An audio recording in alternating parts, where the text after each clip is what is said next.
ஸ்தோத்திரம். அன்பான தேவ பிள்ளைகளே, இந்த கன்வென்ஷனிலே தேவனுடைய திராட்சை தோட்டத்தில் என்கிற தலைப்பை வைத்து தேவ செய்திகளை கொடுக்கும்படி தேவன் தந்த சிந்தனையோடு செய்து கொண்டு இருக்கின்றேன். கர்த்தருக்கு ஸ்தோத்திரம். நேற்றைய தினத்திலே தேவனுடைய திராட்சை தோட்டத்திலே இயேசு கிறிஸ்து திராட்சை செடி என்று சொல்லி நாம் தியானித்தோம். யோவான் 15 அடிப்படையிலே அவரே மெய்யான திராட்சை செடி, அவரை பிதாவானவர் பூமியில் நட்டார். பூமி என்கிற அவருடைய திராட்சை தோட்டத்தில் ஒரே செடியாக, மெய்யான செடியாக இயேசு கிறிஸ்துவை பிதாவானவர் நட்டார். அவரில் நம்மையெல்லாம் சீஷர்களாய், அவருடைய கொடிகளாய் இணைத்து கனி கொடுக்க வைத்து கொண்டே இருக்கிறார். அல்லேலூயா. இது தேவனுடைய பெரிய திட்டம். ஆதாம் முதலே தொடங்கின திட்டம். ஆதாம், நோவா, ஆபிரகாம், அப்புறம் யாக்கோவின் தலைமையில் இஸ்ரவேலர், அடுத்தது மோசே தலைமையில் இஸ்ரவேலர் என்றெல்லாம் நடந்த பொழுதும் அது தொடர்ந்து நிலைத்திராமல், தொடர்ந்து கனி கொடுக்காமல் போயிற்று. இப்போ இயேசு கிறிஸ்து மூலமாக தொடர்ந்து நிலைத்திருந்து கனி கொடுக்க கர்த்தர் இந்த ஏற்பாட்டை செய்திருக்கிறார். அல்லேலூயா, ஸ்தோத்திரம். அதில் 3 காரியங்களை விசேஷமாய் நாம் பார்த்தோம். ஒன்று, நாம் கனி கொடுக்க வேண்டும். 2வது, அதிக கனிகளை கொடுக்கணும். 3வது, மிகுந்த கனிகளை நாம் கொடுக்கணும். நாம் கனி கொடுப்பதற்கு என்னெல்லாம் கனி கொடுக்கணும்னு நேற்றுக்கு பார்த்தோம். மனம் திரும்புதல் கேட்ட கனிகள். அப்புறம் நேற்றுக்கு வந்தவங்க ஒன்று சொல்லலாமே, ஸ்கூலில் ரிவிஷன் நடத்துவாங்கல்ல, அது மாதிரி சிம்பிளாக ஒன்று பண்ணிக்கிடுவோம். கர்த்தருக்கு ஸ்தோத்திரம். மனம் திரும்புதல் கேட்ட கனிகள், அப்புறம் நீதியின் கனிகள், ஆவியின் கனிகள், நற்கிரியைகளாகிய கனிகள், தேவராஜ்யத்துக்கு ஏற்ற கனிகள். அல்லேலூயா. இதெல்லாம் நிறைவாக வரணும்னு தான் நம்மளெல்லாம் இயேசுவாயி திராட்சை செடியில் கொடிகளாக இணைத்திருக்கிறார். அப்புறம் 2வது, அதிக கனிகளை கொடுக்கணுமா, அதுக்கு அவர் சுத்தம் பண்ணுவாராம். அதை கொடுக்கும்படி என்ன செய்கிறாராம்? சுத்தம் பண்ணுவார். அல்லேலூயா. அந்த பிரான்ச்சஸ் அப்படி தேய்ச்சி விடுவாங்க. தேய்ச்ச இடத்துல புடைச்சி புதிய புதிய கிரேப்ஸ் வந்துட்டே இருக்கும். அது மாதிரி சுத்தம் பண்ணுவார். ஆமென். ஸோ ஆண்டவர் நம்ம சுத்தம் பண்ணுறார். இயேசுவின் ரத்தத்தால் சுத்தம் பண்ணுறார். இயேசுவின் வார்த்தையால் சுத்தம் பண்ணுறார். இயேசுவின் நாமத்தால் சுத்தம் பண்ணுறார். பரிசுத்த ஆவியினால் சுத்தம் பண்ணுறார். சில வேளை சிக்ஷைகளாலும் சுத்தம் பண்ணுறார். இதெல்லாம் வச்சு நம்மளை சுத்தம் பண்ணி எதுக்காக? அதிக கனிகளை கொடுக்க. அல்லேலூயா. சுத்தம் பண்ணி நான் மட்டும் பரலோகத்தில் போய் ஒரு நல்ல இடத்துல பக்குவமாக இருந்துக்கிடுவேன், அப்படி அல்ல. என்ன செய்யணுமா? சுத்தம் பண்ண என்ன செய்யணுமா? அதிக கனிகளை கொடுக்கணுமா. அப்புறம் என்ன செய்யணுமா? மிகுந்த கனிகளை கொடுப்பீர்கள். எப்போ? நிலைத்திருந்தால். அல்லேலூயா. கிறிஸ்துவில் நிலைத்திருக்கணும். நாம் அவரில், அவர் நம்மில் நிலைத்திருக்கணும். 2வது, அவருடைய வார்த்தை நம்மிலும், வார்த்தையிலே நாமும் என்ன செய்யணும்? நிலைத்திருக்கணும் சொல்லியிருக்கு. 3வது என்ன சொல்லியிருக்கு? அவருடைய அன்பிலே நிலைத்திருக்கணும் என்று சொல்லியிருக்கு. 4வது, அவருடைய சந்தோஷத்திலே நிலைத்திருக்கணும் சொல்லியிருக்கு. 5வது, அவருடைய உறவிலே, ஊழியக்காரன் என்ற உறவிலிருந்து சிநேகிதன் என்ற உறவுக்கு நேராய் பயணம் செய்ய வேண்டும். அல்லேலூயா. இதெல்லாம் இந்த யோவான் 15 நானே மெய்யான திராட்சை செடி, நீங்கள் கொடிகள் என்று இயேசு கிறிஸ்து தேவனுடைய திராட்சை தோட்டத்திலே அவர் ஒரு திராட்சை செடி என்று சொல்லி நாம் பார்த்தோம். இன்றைய தினத்திலே தேவனின் திராட்சை தோட்டத்திலே இயேசு கிறிஸ்து எஜமானின் குமாரன் என்று சொல்லி நாம் தியானிக்க போகின்றோம். இயேசு கிறிஸ்து தேவனுடைய திராட்சை தோட்டத்தில் யாராயிருக்கிறார்? சொல்லுங்க. எஜமானின் குமாரன். எஜமானின் குமாரன். லூக்கா சுவிசேஷம் 20வது அதிகாரத்தை எல்லாரும் திருப்பிக் கொள்வோம்.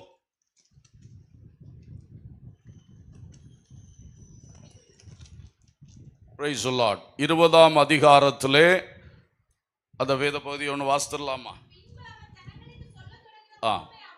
11ஆம் வசனத்திலிருந்து நீங்க கவனிங்க. எல்லாம் சேர்ந்து வாசித்தா கூட நல்லதே. மைக்கில் ஒரு ஆள் வாசிங்க, அப்படி எல்லாரும் சேர்ந்து வாசித்துருங்களேன். 20லேருந்து அந்த ஓமை முடிகிற வரைக்கும் சேர்ந்து வாசிப்போம்.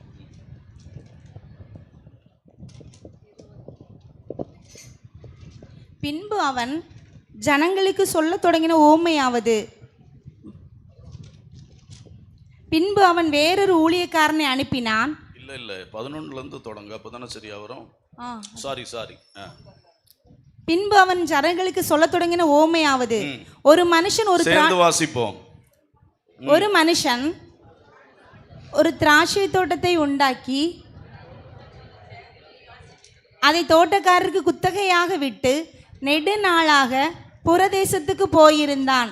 அந்த தோட்டக்காரர் திராட்சை தோட்டத்தின் கனிகளில் தன் பாகத்தை கொடுத்து அனுப்பும்படி பருவ காலத்திலே அவர்களிடத்தில் ஒரு ஊழியக்காரனை அனுப்பினான். அந்த தோட்டக்காரர் அவனை அடித்து வெறுமையாக அனுப்பிவிட்டார்கள். பின்பு அவன் வேறொரு ஊழியக்காரனை அனுப்பினான். அவனையும் அவர்கள் அடித்து அவமானப்படுத்தி வெறுமையாக அனுப்பிவிட்டார்கள். அவன் 3ஆம் தரமும் ஒரு ஊழியக்காரனை அனுப்பினான். அவனையும் அவர்கள் காயப்படுத்தி துரத்தி விட்டார்கள். அப்பொழுது திராட்சை தோட்டத்தின் எஜமான், நான் என்ன செய்யலாம்? எனக்கு பிரியமான குமாரனை அனுப்பினால் அவனையாகிலும் கண்டு அஞ்சுவார்கள் என்று எண்ணி அவனை அனுப்பினான். தோட்டக்காரர் அவனை கண்டபோது, இவன் சுதந்திரவாளி, சுதந்திரம் நம்முடையதாகும்படிக்கு இவனை கொல்லுவோம் வாருங்கள் என்று ஒருவரோடொருவர் சொல்லிக்கொண்டு அவனை திராட்சை தோட்டத்திற்கு புறம்பே தள்ளி கொன்று போட்டார்கள். இப்படி இருக்க திராட்சை தோட்டத்தின் எஜமான் அவர்களை என்ன செய்வான்? அவன் வந்து அந்த தோட்டக்காரரை சங்கரித்து திராட்சை தோட்டத்தை வேறு தோட்டக்காரரிடத்தில் கொடுப்பான் அல்லவா என்றார். அவர்கள் அதை கேட்டு அப்படி ஆகாதிருப்பதாக என்றார்கள். அப்பொழுது அவர் அவர்களை பார்த்து, வீடு கட்டுகிறவர்கள் ஆகாதென்று தள்ளின கல்லே மூளைக்கு தலைக்கல்லாயிற்று என்று எழுதியிருக்கிற வேத வாக்கியத்தின் கருத்து என்ன? ஆமென். போதும். அல்லேலூயா. இங்கே 13வது வசனத்திலே நாம் கவனித்தோம். அப்பொழுது திராட்சை தோட்டத்தின் எஜமான், நான் என்ன செய்யலாம்? எனக்கு பிரியமான குமாரனை அனுப்பினால் அவனை ஆகிலும் கண்டு அஞ்சுவார்கள் என்று எண்ணி அவனை அனுப்பினான். அல்லேலூயா. திராட்சை தோட்டத்தின் எஜமான் தோட்டத்தை குத்தகைக்கு தோட்டக்காரர்களிடத்தில் விட்டு தூர தேசத்திற்கு போனார். அவர்களுடைய அக்ரிமெண்ட் என்னவென்றால், தோட்டத்தின் வரத்தில் எஜமானுடைய பங்கை எஜமானுக்கு கொடுக்க வேண்டும். தோட்டக்காரர்கள் குத்தகை பாட்டமாக அவர்களுக்கு எடுக்கக்கூடிய பங்கு நியமிக்கப்பட்டதா அவங்க எடுத்துக்கிடலாம். இப்படி ஒரு ஒழுங்கு செய்து வைத்துவிட்டு அவர் சென்றார். அவர் தூர தேசத்தில் இருக்கும் பொழுது, பருவ காலம் வந்த பொழுது அவர் ஒரு ஊழியக்காரனை அனுப்புகிறார். எதுக்கு? தன்னுடைய பங்கை, எஜமானின் பங்கை பெற்றுக்கொள்வதற்கு. அவர்கள் கொடுக்கவில்லை. இப்படி 3 ஊழியக்காரர்களை அனுப்பியும் செவி கொடுக்கல. அப்போ அவர் செய்றா, 3 ஊழியக்காரர்களை நான் அனுப்பினேன், 3 பேரையும் மதிக்கல. இப்போ நான் என்ன செய்யலாம்? எனக்கு பிரியமான குமாரனையே நான் நேரடியாய் அனுப்புவேன். அல்லேலூயா. அப்பொழுது அவனுக்காகிலும் அஞ்சுவார்கள் என்று சொல்லி சொந்த குமாரனை அனுப்பினார். அப்போ இவங்க பார்த்தாங்க, டே குமாரன் வந்திருக்கிறா, இவரை பிடிச்சி கொன்னுட்டா முழுசும் நம்ம தோட்டத்தையே அபகரித்து கொள்ளலாம், இவன் தான் சுதந்திரவாளி, அந்த எஜமானுக்கு சுதந்திரவாளி இல்லாமல் போட்டோன்னு சொல்லிக்கிட்டு அந்த குமாரனையே பிடிச்சி கொலை செய்து போட்டார்கள். அப்பொழுது அந்த தோட்டத்துக்கு எஜமானன் என்ன செய்வான்? இந்த கொடியரை அவன் அழிப்பான் என்று இயேசு உவமையாக சொன்னார். அல்லேலூயா. இந்த உவமையின் கருத்தாவது, தோட்டத்துக்கு எஜமான் என்பவர் பிதாவாகிய தேவன். அல்லேலூயா. அவருடைய திராட்சை தோட்டம் இந்த பூமி, அதிலும் விசேஷமாய் அவருடைய திராட்சை தோட்டம் இஸ்ரவேலின் காணியாட்சி. அங்கே அவருக்கு ஒரு பங்கை வைத்திருக்கிறார். அவருக்காக ஊழியம் செய்யும்படி அவர் நியமித்த ஆசாரியர்கள் லேவியர்களுக்கெல்லாம் அவரவர் பங்குகளை நியமித்திருக்கிறார். இவ்விதமாய் இந்த தோட்டத்தை நன்றாக நீங்கள் செயல்படுத்துங்கள், கனிகளை பெருகச் செய்யுங்கள், என்னுடைய பங்கை எனக்கு சரியாய் கொடுங்கள் என்று சொல்லி நியமித்திருந்தார். ஆனால் இவர்களோ எஜமானுடைய பங்கை, தேவனுடைய பங்கை கொடுக்காம எல்லாத்தையும் சேர்த்து இவங்களே எடுத்து அனுபவிச்சுட்டே இருக்கிறாங்க. அப்பொழுது கர்த்தர் தீர்க்கதரிசிகள் மேல் தீர்க்கதரிசிகள் அனுப்புகிறார். ஊழியக்காரர் 3 பேர் அனுப்புனார்னு உவமையில சொன்ன மாதிரி நிறைய தீர்க்கதரிசிகளை அனுப்பி எச்சரிப்பு மேல எச்சரிப்பு கொடுக்கிறார். கர்த்தர் பிரியமா நட, கர்த்தருக்கு நீ இதை கொடுக்கணும், இப்படி இருக்கணும் சொன்னா கேட்கறதே கிடையாது. கடைசியிலே அவர் தன்னுடைய சொந்த குமாரனும் நம்முடைய இரட்சகருமான இயேசு கிறிஸ்துவை இந்த உலகத்துக்கு அனுப்பினார். அல்லேலூயா. ஸ்தோத்திரம். அனுப்பி அவரை கொண்டு பிதாவானவரோடு இந்த ஜனங்களை ஒப்புரவாக்குகிற தேவ செய்திகளை, போதனைகளை அவர் கொடுத்து வந்த காலத்திலே இந்த பிரதான ஆசாரியர்களும் வேத பாரகர் கூட்டம் எல்லாம் சேர்ந்து அந்த குமாரனை பிடித்து சிலுவையிலே அறைந்து கொலை செய்தார்கள். அல்லேலூயா. இதைத்தான் உவமையாக ஆண்டவர் இயேசு கிறிஸ்து அங்கே சொல்லி இருக்கிறார். இதில் இன்று ஒரு 3 காரியங்களை நாம் இன்றைக்கு தியானிக்க போகின்றோம். முதலாவதாக எஜமானின் குமாரன். அல்லேலூயா.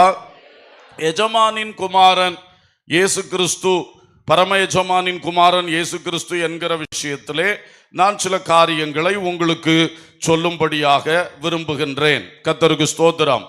பாருங்கள், இயேசு கிறிஸ்து தேவ குமாரன் என்பதை நாம் அறிவோம். அவரை குறித்து வேத புத்தகத்தில் பல இடங்களில் சொல்லப்பட்டிருக்கிறது. குறிப்பாக சங்கீதம் 2:7-9 வரைக்கும் பார்க்கும்போது, சங்கீதம் 2:7-9, தீர்மானத்தின் விபரம் சொல்லுவேன், கர்த்தர் என்னை நோக்கி, நீர் என்னுடைய குமாரன், இன்று நான் உம்மை ஜனிப்பித்தேன்.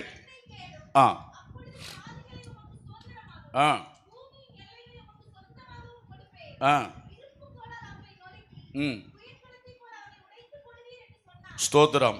இந்த சங்கீதம் சங்கீதக்காரன் வாயிலிருந்து வரும் பொழுதே அது ஒரு தீர்க்க தரிசனமாய் வருகிறது. பிதாவானவர் இயேசுவிடத்தில் பேசும் வார்த்தையாக இது இருக்கிறது. நீர் என்னுடைய குமாரன், நான் உம்மை ஜனிப்பித்தேன். இந்த வார்த்தையை கொஞ்சம் மனசுல வச்சுக்கிடுங்க. நான் உம்மை ஜனிப்பித்தேன். கர்த்தருக்கு ஸ்தோத்திரம். அப்போஸ்தலர் 13:32 பார்க்கும் பொழுதும் இதே காரியம் எடுத்து கூறப்பட்டிருக்கிறதை பார்க்கிறோம். அங்கே சொல்லும் பொழுது 32, நீர் என்னுடைய குமாரன், இன்று நான் உம்மை ஜனிப்பித்தேன் என்று 2ஆம் சங்கீதத்தில் எழுதியிருக்கிறபடியே, நம்பர் போட்டு அழகா சொல்லியிருக்கு பாருங்க. 2ஆம் சங்கீதத்தில் சொல்லியிருக்கிறபடியே இயேசுவை எழுப்பினதினாலே தேவன் நம்முடைய பிதாக்களுக்கு அருளி செய்த வாக்குத்தத்தத்தை அவருடைய பிள்ளைகளாகிய நமக்கு நிறைவேற்றினார் என்று நாங்களும் உங்களுக்கு சுவிசேஷமாய் அறிவிக்கிறோம். அல்லேலூயா. அப்போ அங்க 2ஆம் சங்கீதத்தில் சொல்லி இருக்கிறது இயேசுவை பற்றி தான் சொல்லி இருக்குன்னு அப்போஸ்தலர் 13:32-33 கன்ஃபார்ம் பண்ணி இருக்கிறது.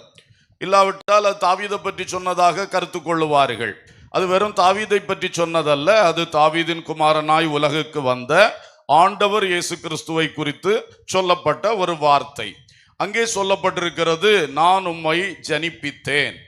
இந்த ஜனிப்பித்தேன் என்ற வார்த்தை உடைய அர்த்தம் புரிவது கொஞ்சம் கஷ்டமானது. சாதாரணமாக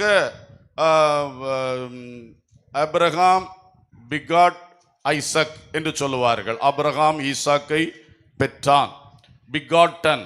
அதே மாதிரி தான் ஆண்டவருடைய இயேசு கிறிஸ்துவுடைய இதை பற்றி சொல்லும் பொழுது அவர் he is the only begotten son of the father God என்று சொல்லப்பட்டிருக்கிறது. பிதாவானுடைய ஒரே பெயரான குமாரன் என்று சொல்லியிருக்கு. அப்ப இதை வைத்து இன்னைக்கு பெரிய உபதேச குழப்பங்களே ஓடிக்கொண்டிருக்கிறதை நாம் பார்க்கிறோம். பிதா, குமாரன், பரிசுத்த ஆவியானவர் என்கிற திருத்துவம் என்கிற விஷயத்திலே சிலர் என்ன சொல்லுகிறார்கள், பிதா தான் இயேசு, இயேசு தான் பரிசுத்தாவி என்று சொல்லி அப்படி போதிக்கிறவர்கள் இருக்கிறார்கள். ஒவ்வொரு விதமா எத்தனையோ சைஸ்ல போதிக்கிறாங்க. ஆனா நான் ஒரு சுருக்கமா வேத புத்தகம் முழுவதிலும் மறைந்திருக்கிற இந்த திருத்துவத்தை குறித்த ஒரு சத்தியம், அதோடைய ஒரு நட்சல் மட்டும் நான் உங்களுக்கு சொல்றேன், விளக்கம் கொடுக்க போகல. அதாவது பிதா, குமாரன், பரிசுத்த ஆவி என்று நாம் சொல்லும் பொழுது ஆண்டவருக்கு 2 முக்கியமான பரிமாணங்கள் இருக்கிறது. ஒன்று தியாலஜில ஆண்டாலஜிக்கல் ட்ரினிட்டி என்று சொல்லுவார்கள், மெய்யியல் திருத்துவம் என்று சொல்லுவார்கள். மெய்யியல் அதாவது ஆக்சுவலா, உண்மையா பிதா, குமாரன், பரிசுத்தாவியானவர் எப்படி இருக்கிறார். ஆண்டாலஜிக்கல் அல்லது என்ன சொல்றது, மெய்யியல் ட்ரினிட்டி திருத்துவம் என்று சொல்லுவது. அது பைபிள்ல பல இடங்கள்ல நமக்கு சொல்லி இருக்கிறது. பிதா, குமாரன், பரிசுத்தாவி அல்லது பிதா, வார்த்தை, பரிசுத்த ஆவி, இந்த மூவரும் ஒன்றாய் இருக்கிறார்கள். அல்லேலூயா. சமமாய் இருக்கிறார்கள். புரியுதா? 3 பேருக்கும் ஒரே அதிகாரம், எல்லாம் சமந்தான். அவர்கள் 3 பேரில் ஒருவர் பெரியவர், ஒருவர் 2வது, ஒருவர் 3வதுன்னு கிடையாது. இதுதான் உண்மையான மெய்யியல். அவர்கள் இருக்கிற அந்த நிலையை பற்றினது. கர்த்தருக்கு ஸ்தோத்திரம். அப்ப பாருங்கள், அவர்கள் மூவரும், அதாவது 3 ஆழ்த்தத்துவங்கள், அதை புரிந்து கொள்ளணும். ஒன்றா இருக்கிறார்கள்னா ஒரே ஆள் அல்ல, 3 ஆழ்த்தத்துவங்கள் ஒரே சாராம்சத்தில் இருக்கிறார்கள். அதான் ஷார்ட்டா நம்ம மனசுல வைக்க வேண்டிய வார்த்தை. ஒரே சாராம்சத்தில் இருக்கக்கூடிய 3 ஆழ்த்தத்துவங்கள். Three personalities in one essence. 3 personalities in one essence. அதுதான் திருத்துவம். நீங்க பிலிப்பியர் 2ஆம் அதிகாரம் 5ஆம் வசனத்திலிருந்து கீழே படிக்கும் பொழுது நமக்கு தெரியும், இயேசு கிறிஸ்து பிதாவுக்கு சமமானவர் என்று சொல்லியிருக்கு இல்லையா? சமமானவர். பிதா எப்படியோ அப்படியே வார்த்தையும், வார்த்தை எப்படியோ அப்படியே பரிசுத்த ஆவியும்.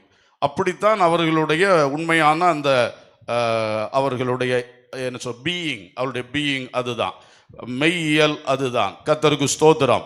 அப்போ இதுல இந்த ஜனிப்பிக்கப்பட்டார் என்று சொல்லும் பொழுதுதான் நிறைய பேர் கன்ஃபியூஷன். அதை வச்சு சிலர் என்ன சொல்லுவார்கள், இயேசு கிறிஸ்து பிதாவினால் உருவாக்கப்பட்டவர் அப்படி சொல்லுவாங்க. இயேசு கிறிஸ்து சிருஷ்டிக்கப்பட்டவர் அல்ல. பிதா எப்ப இருக்கிறாரோ அப்பமே இயேசு இருக்கிறார், வார்த்தை இருக்கிறார். இதை நல்லா ஸ்ட்ராங்கா உள்ளத்துல பதிச்சுக்கிடணும். பிதா ஃபர்ஸ்ட் ஒரு எக்ஸிஸ்டன்ஸ்ல வந்துட்டு, பிதா வந்துட்டு அதுக்கு பிறகு இயேசுவை ஏதோ பிறக்க பண்ணி அல்லது உருவாக்கி சிருஷ்டித்து கொண்டு வந்தார் அப்படி சொல்ல முடியாது. பிதா எப்போ இருக்கிறாரோ அப்பொழுதே வார்த்தை இருக்கிறார். அல்லேலூயா. அப்பொழுது இருந்தே பரிசுத்தாவியும் இருக்கிறார். அவர் இருக்கும் பொழுதே, அவர் என்னைக்கு இருக்கிறாரோ அந்த இதெல்லாம் யாருக்கு தெரியும் இல்லையா? அவர் எப்பவுமே இருக்கிறார், நித்தியம் தொடங்கி நித்தியமா இருந்துகிட்டே தான் இருக்கிறார். அப்பவே அவர் இப்படித்தான் இருக்கிறார். அதனால அவருக்குள்ள இருந்த ஒரு குமாரன் அப்படியே பிறந்து வந்துட்டாரா அல்லது சிருஷ்டிக்கப்பட்டு வந்துட்டாரா அப்படியெல்லாம் கிடையாது. கர்த்தருக்கு ஸ்தோத்திரம். அவர் எப்பொழுதுமே பிதா, வார்த்தை, பரிசுத்த ஆவியாகவே இருக்கிறார். அல்லேலூயா. இதை விசுவாசிக்க முடியுதா? ஆமென். உண்மை. இது பைபிள்ல உள்ள ஃபுல் இது நீங்க படிச்சு பார்க்கணும். பிதாவை பற்றி என்ன சொல்லியிருக்கு, குமாரனை பற்றி என்ன சொல்லியிருக்கு, பரிசுத்தாவை பற்றி என்ன சொல்லியிருக்கு, பழைய ஏற்பாட்டில் என்ன சொல்லியிருக்கு, புதிய ஏற்பாட்டில் என்ன சொல்லியிருக்கு, தீர்க்க தரிசனங்கள்ல என்ன சொல்லியிருக்கு, எல்லாம் சேர்த்து படிச்சாதான் கடைசியில் வரக்கூடிய ஒரு கன்க்ளூஷன் தான் நான் இப்போ சொல்லக்கூடிய விஷயம். இன்னைக்கு நிறைய இந்த குழப்பங்கள் நடக்கிறதுனால நான் இதை உங்களுக்கு ஒரு சுருக்கமாக இந்த பிரசங்கத்தில் இந்த பாயிண்ட் வரும்பொழுது சொல்லுகிறேன். அப்போ இந்த எஜமான், குமாரன் என்று ஓமை வடிவில் பல காரியங்களை சொல்லும் பொழுதும் நமக்கு தெரிந்திருக்கணும், பிதா, குமாரன், பரிசுத்த ஆவி. பிதா, வார்த்தை, பரிசுத்த ஆவி, இவள் மூவரும் ஒன்றாய் இருக்கிறார்கள். அல்லேலூயா. இதுதான் ஆண்டாலஜிக்கல் ட்ரினிட்டி. அதே வேளையில் பிதா, இந்த திருத்துவத்துக்கு இன்னொரு இது என்னன்னு சொன்னா எக்கனாமிக் ட்ரினிட்டி, பொருளாதார திருத்துவம் என்று அதுக்கு இறையியலாளர்கள் பெயர் கொடுத்திருக்காங்க புரிகிறதுக்காக. அதாவது மனுக்குலத்தோடு இடைபடுவது, மனிதனுடைய ரட்சிப்புக்கான காரியங்களை செய்வது, தேவன் படைத்த அண்ட சராசரத்திலே கிரியைகள் செய்வதற்காக இந்த மூவரும் 3 நிலைகளில் வெளிப்படுவார்கள். அல்லேலூயா. அதான் இந்த எக்கனாமிக் ட்ரினிட்டின்னு சொல்றது, பொருளியல் திருத்துவம் என்று சொல்லுகிறது. அதிலே பிதாவானவர் முதலாவதவராகவும், குமாரன் அவருக்கு நியமிக்கப்பட்ட சில கிரியைகளை செய்கிறவராகவும், பரிசுத்த ஆவியானவர் அவருக்கு நியமிக்கப்பட்ட சில கிரியைகளை செய்கிறவராகவும், அவரவருடைய ரோல்ஸ் டிஃபரண்ட், அவரவருடைய பணிகள் வித்தியாசம், அப்படி செய்கிறது நமக்கு பைபிள்ல நிறைய காட்டப்பட்டிருக்கு. அப்ப இந்த ரெண்டையும் பிரிச்சு பார்க்க தெரிஞ்சாதான் நம்ம கன்ஃபியூஸ் ஆகாம இருப்போம். ஒரே வேத பகுதி, இப்ப பிலிப்பியர் 2ஆம் அதிகாரத்தை சொன்னேன், இயேசு பிதாவுக்கு சமம்னு ஆரம்பிச்சு அடுத்து வர வர எங்க வந்துருச்சு, அவர் மனுஷ சாயலானார், சிலுவையின் மரண பரியந்தம் தாழ்த்தினார். அப்படி வரும் பொழுது அது இயேசு கிறிஸ்து மட்டும்தான், அவர் மட்டும்தான் சிலுவைக்கு வந்தவர், அவர் மட்டும்தான் மனுஷனா உலகத்துல வந்தவர். புரியுதா? பிதா வரல, பரிசுத்தாவி மனுஷ ரூபம் எடுக்கல. அப்ப அது வார்த்தையானவருடைய, குமாரனுடைய ஒரு ரோல் மனுக்குலத்தின் மீட்புக்காக. இது விஷயமா பைபிள் முழுசும் இருக்கும், பைபிள் முழுசும் இருக்கும். குமாரன், வார்த்தை, அவர் செய்த காரியங்கள். அப்புறம் பரிசுத்த ஆவியானவர் செய்யக்கூடிய கிரியை உண்டு, அதை இயேசு செய்ய மாட்டார், பிதா செய்ய மாட்டார், அது பரிசுத்த ஆவியானவர் செய்யக்கூடியது. இப்படி பிரித்து பார்க்கும் பொழுது அது தெரியும் 3 பேருடைய ரோல் என்ன. 3 பேரும் தனித்தனி ஆழ்த்தத்துவம் உடையவர்கள், ஆனால் ஒரே தன்மையும் சாராம்சமும் கொண்டவர்கள். அல்லேலூயா. அவங்க நேச்சர் ஒன்று தான். அவங்க பீயிங், அவங்க வந்து 3 பர்சனாலிட்டிஸில் அவங்க இருக்கிறாங்க, ஒன்றா இருக்கிறாங்கன்னா அர்த்தம் என்னன்னா அவங்களுக்குள்ள வித்தியாசமே இல்லை, அவங்களுக்குள்ள ஒரே சாராம்சத்தில் ஒரே எசன்ஸில் அவங்க இருக்கிறாங்க. அல்லேலூயா. இதை மனதில் நன்றாக நீங்கள் பதித்து கொள்வீர்களாக. அப்போ இந்த வார்த்தையானவராகிய இயேசு ஆதி முதலே அவர் பிதாவுக்கு சமமா இருக்கிறார். பிதாவின் குமாரன் என்கிற ஒரு ஸ்தானத்திலே தான் இருந்து கொண்டிருக்கிறார். அவர் பிதா உருவான பிறகு உருவாக்கப்பட்டவர் அல்ல, அப்பொழுதே இதே ஸ்டேட்டஸ்ல தான் அவர் இருக்கிறார். அல்லேலூயா. ஏனென்றால் தேவன் ஆதி அனாதியாய் சகல காரியங்களையும் முன்கூட்டியே அறிந்து தெளிவாய் செயல்படுத்தக்கூடியவர். அல்லேலூயா. இதுல இன்னொரு காரியத்தை கூட பொதுவாய் புரிந்து கொள்வதற்காக சொல்லுவார்கள். பிதாவானவரிடத்திலிருந்து குமாரன் என்பவர் ஜனிப்பிக்கப்பட்டவர் அப்படி சொல்லுவாங்க. எதுக்கு ஜனிப்பிக்கப்பட்டவர்னு சொல்றது? அவர் வந்து ஏதோ புதுசா சிருஷ்டிக்கப்பட்டு வந்துட்டாருன்னு நினைக்க கூடாது. அந்த ஜனிப்பிக்கப்படுதல் வார்த்தையே ரொம்ப வித்தியாசம். நமக்கு கூட சொல்லி இருக்கு, நீங்கள் அழிவுள்ள வித்தினாலே அல்ல, நீங்கள் ஆவிக்கேற்ற வித்தினாலே. அந்த வசனத்தை வாசிக்க முடியுமா பேதுருவில்? நீங்கள் அழிவுள்ள வித்தினாலே அல்ல. எடுத்தோல் வாசிங்க. அழிவுள்ள வித்தினாலே அல்ல, என்றென்றைக்கும் நிற்கிறதும் ஜீவனுள்ளதுமான தேவ வசனமான அழிவில்லாத வித்தினாலே மறுபடியும் ஜனிப்பிக்கப்பட்டீர்கள். அல்லேலூயா. இங்க நம்முடைய ஜனிப்பித்தலை பற்றி சொல்லி இருக்கு, மறுபடி பிறத்தலை பற்றி சொல்லி இருக்கு. நீங்க முதல்ல ஒரு புருஷ வித்தினாலே நீங்க பிறந்தீங்க, அழிவுள்ள வித்து அதுல பிறந்தீங்க. ஆனா இப்பொழுது நீங்கள் கிறிஸ்துவுக்குள் மறுபடி பிறந்தது. இது என்ன வித்து? அழியாத வசனம் என்கிற வித்தினாலே. அல்லேலூயா. அப்படி நாம மறுபடி பிறந்திருக்கிறீர்கள் என்று சொல்லியிருக்கு. அப்போ இது நம்முடைய பிறவி அல்ல, இது மறுபிறவி, கிறிஸ்துவுக்குள்ளாய் ஆவிக்குள்ளாய் வசனத்தினாலே. புரியுதா உங்களுக்கு? அப்ப இதே மாதிரிதான் இயேசு குமாரன் என்று சொல்லும் பொழுது அவர் ஆதியிலே அப்படித்தான் இருக்கிறார். அது முக்கியமா என்ன விஷயம்? இந்த மனுக்குலத்தோடு இடைப்படும் காரியம், அவருடைய சிருஷ்டியோடு இடைப்படும் காரியத்துக்காக தேவன் அப்படி தன்னை வெளிப்படுத்தி இருக்கிறார். அல்லேலூயா. ஸ்தோத்திரம். ஆகவே தேவ மக்கள் இந்த திருத்துவ விஷயத்துல ரொம்ப கேர்ஃபுல்லா இருங்க, கரெக்டா இது பண்ணணும். பொதுவாக குமாரனை பற்றி என்ன சொல்லுவாங்கன்னா, அவர் வந்து பிதாவினால் அனுப்பப்பட்டவர், பிதாவினால் ஜனிப்பிக்கப்பட்டவர் என்ற வார்த்தை இந்த அர்த்தத்திலே சொல்லப்படும். அல்லேலூயா. பரிசுத்த ஆவியானவரை பற்றி பொதுவாக சொல்ற வார்த்தை the one who proceeded from the father, பிதாவினிடத்திலிருந்து புறப்பட்டு வருகிறவர். இத வேதத்தில் அவருடைய செயலை அதிகமாக பார்க்கும் பொழுது பரிசுத்த ஆவியானவர் பிதாவினிடத்திலிருந்து புறப்பட்டு வருகிறவர், அவரிடத்திலிருந்தே புறப்பட்டு வந்து அவருடைய கிரியைகளை உலகமெல்லாம் அகிலாண்டத்திலும் நடத்தி கொண்டே இருக்கிறது தான் பரிசுத்த ஆவியானுடைய வேலை. அல்லேலூயா. ஸ்தோத்திரம். ஆகவே இதுல நிறைய காரியங்களை உட்புகுத்தலாம். ஷார்ட்டாக நான் சொன்னேன். பொதுவாக ஃபாதர் பிதாவானவர் நடத்துபவர், அனுப்பினவர், நித்திய ஆட்சி உடையவர். நடத்துபவர், அனுப்பினவர். குமாரனை அனுப்பினதும் அவர் தான், பரிசுத்த ஆவியை அனுப்பினதும் அவர் தான், அனுப்பினவர். இதுக்கெல்லாம் வசனங்கள் இருக்கிறது, எல்லாம் சொல்ல போனா நமக்கு இன்னைக்கு முடியாது. நித்திய ஆட்சி உடையவர். குமாரன் மீட்பவர், பிதாவினால் அனுப்பப்பட்டவர், சிலுவையில் பலியானவர், 1000 வருட அரசாட்சி செய்ய போகிறவர். அல்லேலூயா. இதெல்லாம் மனதில் இருக்கட்டும். பரிசுத்த ஆவியானவர் காப்பவர், பொழிந்தருளப்பட்டவர். பெந்தெகோஸ்தே நாளிலே பொழிந்தருளப்பட்டவர். அவர் சபை கால ஆட்சியை இப்பொழுதுள்ள ஆட்சியை செய்து கொண்டிருக்கிறவர். அல்லேலூயா. கர்த்தருக்கு ஸ்தோத்திரம். ஆகவே அன்பர்களே, இந்த திருத்துவ உபதேசத்தில் நாம் சரியான நம்பிக்கை கொண்டிருக்க வேண்டும். நான் கூட அஸ்திபார உபதேசங்கள்னு ஒரு வேத பாடம் ஒரு 2-3 வருஷங்களுக்கு முன்பு கடமலக்குண்டில் வாரந்தோறும் உள்ள பைபிள் ஸ்டடியில் நடத்தி இருக்கிறேன். அது யூடியூப்ல பத்திரமா இருக்கிறது. நீங்கள் வாய்ப்பு கிடைக்கும் பொழுது நம்முடைய அந்த full gospel pentecostal church pastor I Vinil Satish என்று ஒரு யூடியூப் சேனல் இருக்கிறது. அது அப்படியே இந்த full gospel pentecost church pastor PR I Vinil சதீஷ்னு அடித்தாலே வந்துடும்.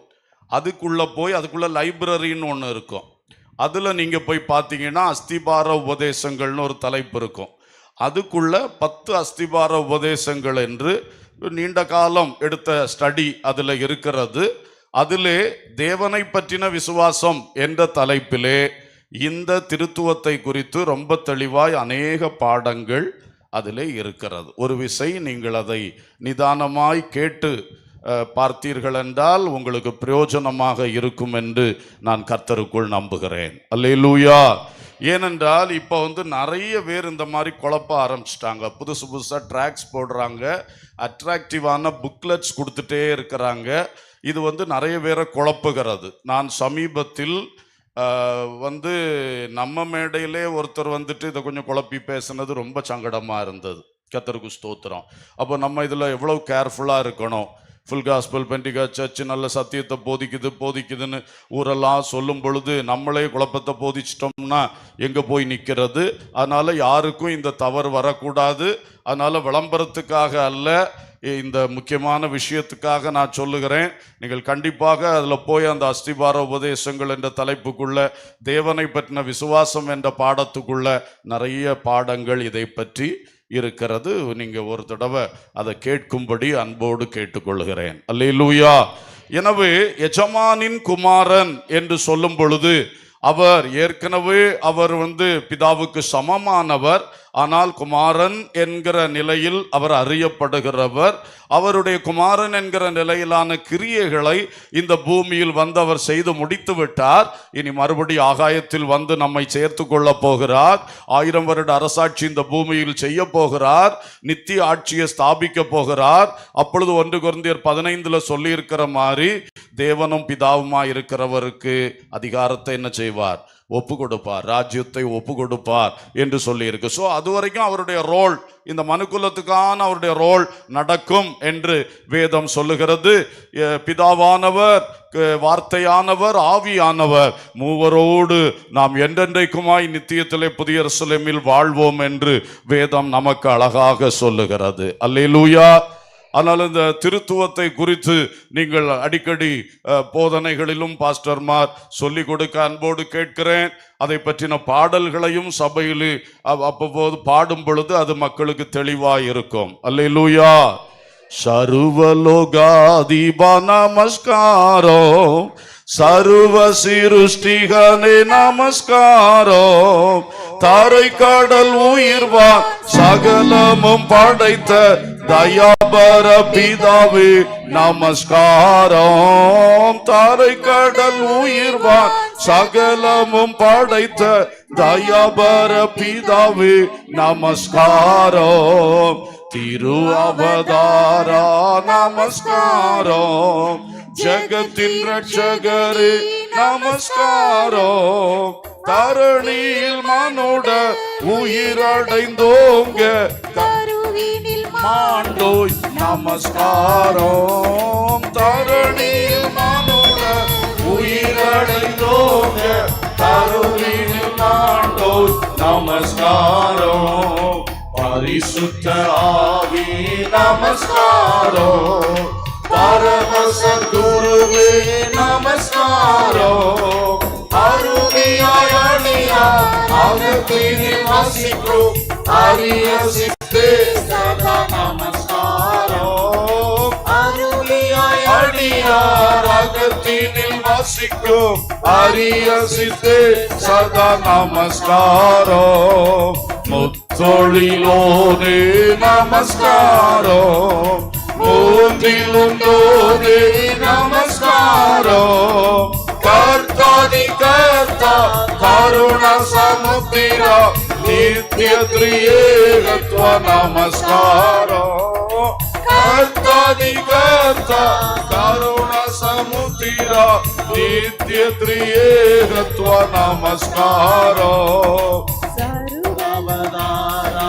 நமஸ்காரம், நேரம் கடந்து சென்று விட்டு அவருடையால் நடத்திக் கொள்வோம். அல்லேலூயா.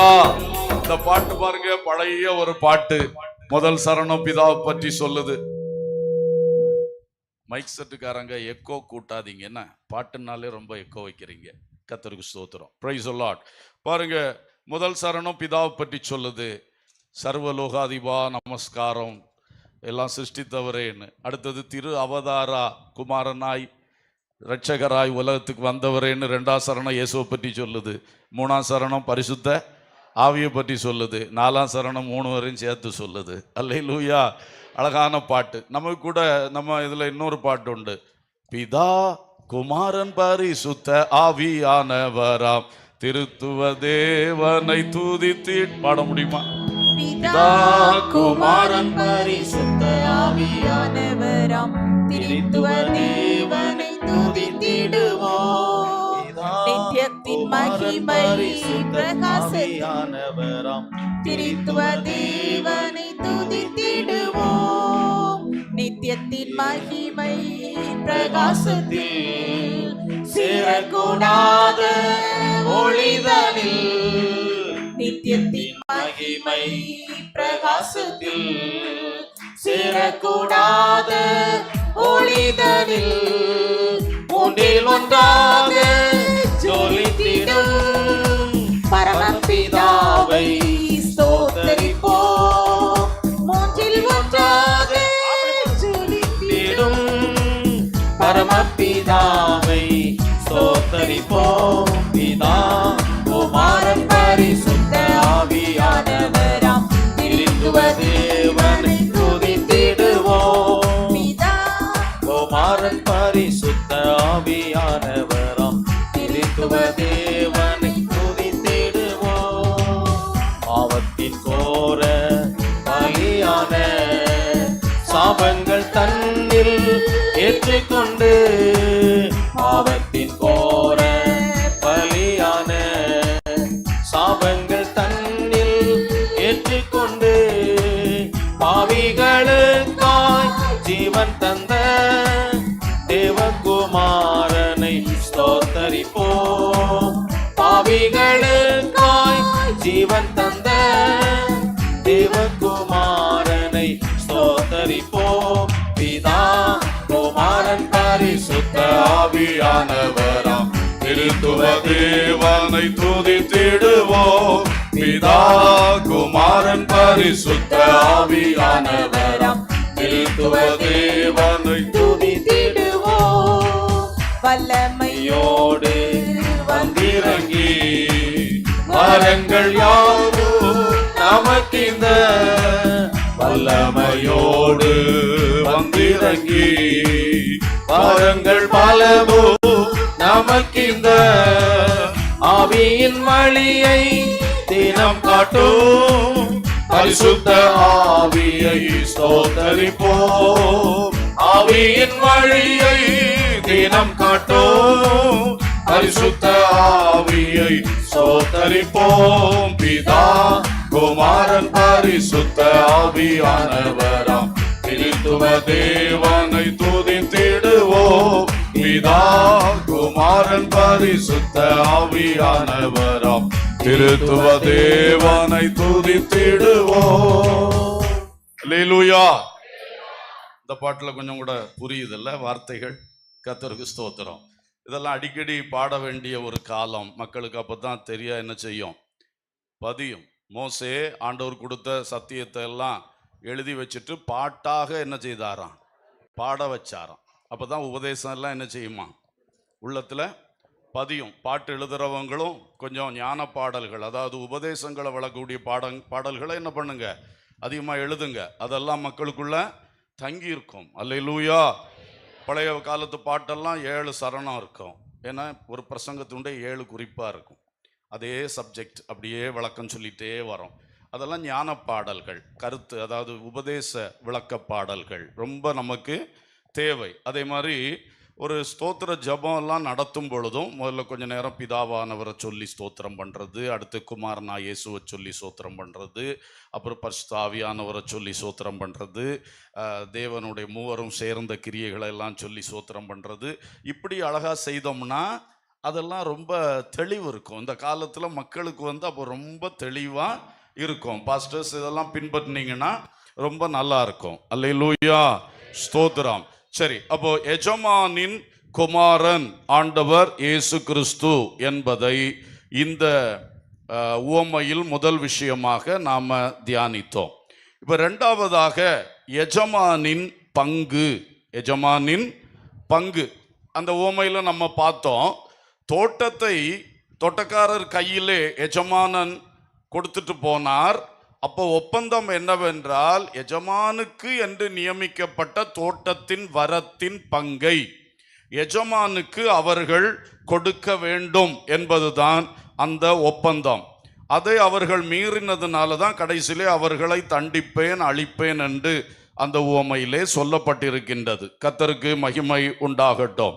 இப்போ ரெண்டாவது விஷயமாய் தயவுசெய்து கவனியுங்கள். இப்போ தோட்டக்காரர்கள் சொன்னால் ஊழியக்காரங்களாக்கும்.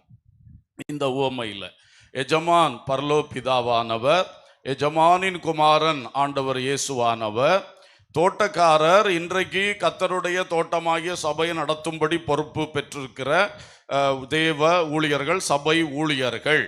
கர்த்தருக்கு ஸ்தோத்திரம். அப்போ சபை ஊழியர்கள். அடுத்தது விசுவாச மக்கள்.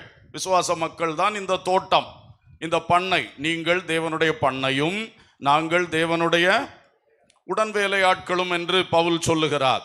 பண்ணைன்னா ஃபார்ம், தோட்டம், தோட்டம். அந்த தோட்டம் நீங்கள் தான், சபை தான். சபை என்றால் மக்கள் தான்.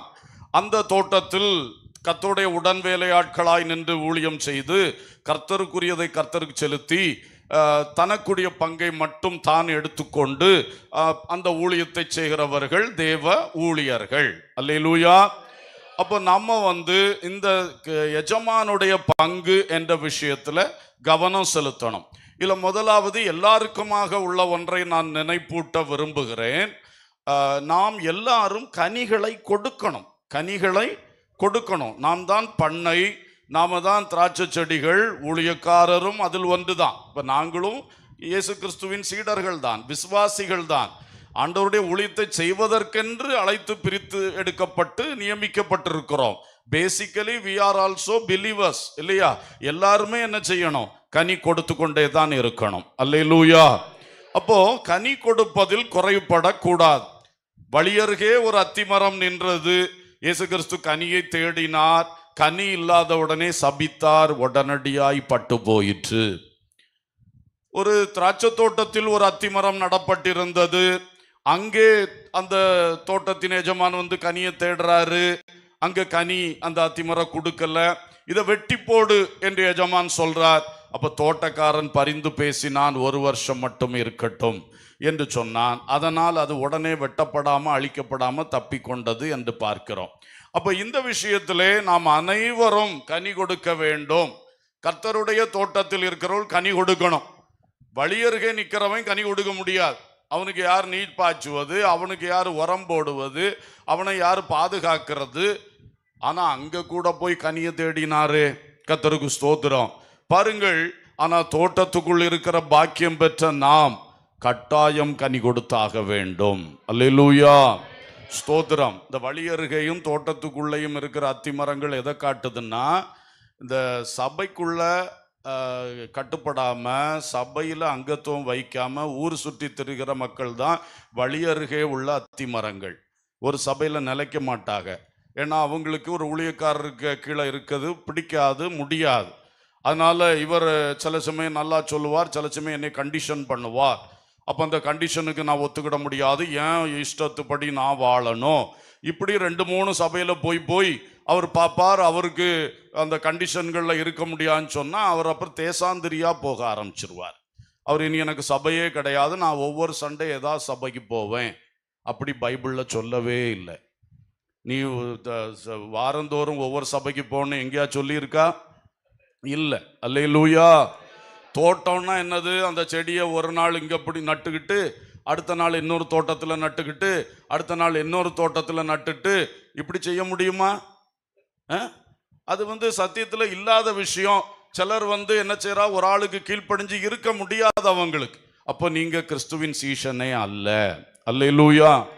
இதை நீங்க புரிந்து கொள்ளணும். சபையில நாட்டப்படணும். நேற்றைக்கு ராத்திரி நான் சொன்னேன், ஆவியோடு உண்மையோடு ஆராதிக்கிற சபைன்னா என்ன? அந்த சபைகளில் ஒன்றில் தேவ நடத்துதல் கேட்டு அங்க போய் இருங்க, சாகும் வர அங்கே தரித்திருங்க. அல்லேலூயா. அந்த ஊழியக்காரர் மேய்ப்பரா இருக்கிறார், அவர் நமக்கு தேவன் நிமித்த தோட்டக்காரரா இருக்கிறார். அவர் தான் செய்வார். அவர் சில சமயம் கொத்தி எரு போடுவார், சில சமயம் கிளைய நறுக்கவும் செய்வார். தோட்டக்காரனுடைய வேலை. ரெண்டுக்கும் நாம ஆயத்தமா இருக்கணும். என்னைக்கும் நீர் தண்ணி ஊத்திட்டே இருக்கணும், உரம் போட்டுட்டே இருக்கணும். என் கிளையில ஒன்னையும் டச் பண்ணக்கூடாது. நான் வேணா உங்க வீட்டு ஜன்னலுக்குள்ள கூட கிளைய விட்டுருவேன். சில சமயம் நீர் ஒன்றும் சொல்லக்கூடாது. இப்படி சபை நடத்த முடியுமா? இப்படி ஒரு விசுவாசி கிறிஸ்துவின் சாயல்ல உருவாக முடியுமா? நிச்சயமா முடியாது. அல்லேலூயா. நான் உம்ம மந்தையில் ஆட்டுக்குட்டியா இருப்பேன், நீரானா என்ன? நீர் உம்ம இஷ்டத்துக்கு வழி நடத்தக்கூடாது. நான் போற இடத்துல என் பின்னால நீர் ஓடி வந்துகிட்டே இருக்கணும். அப்படி ஒரு ஆடை மேய்க்க முடியுமா?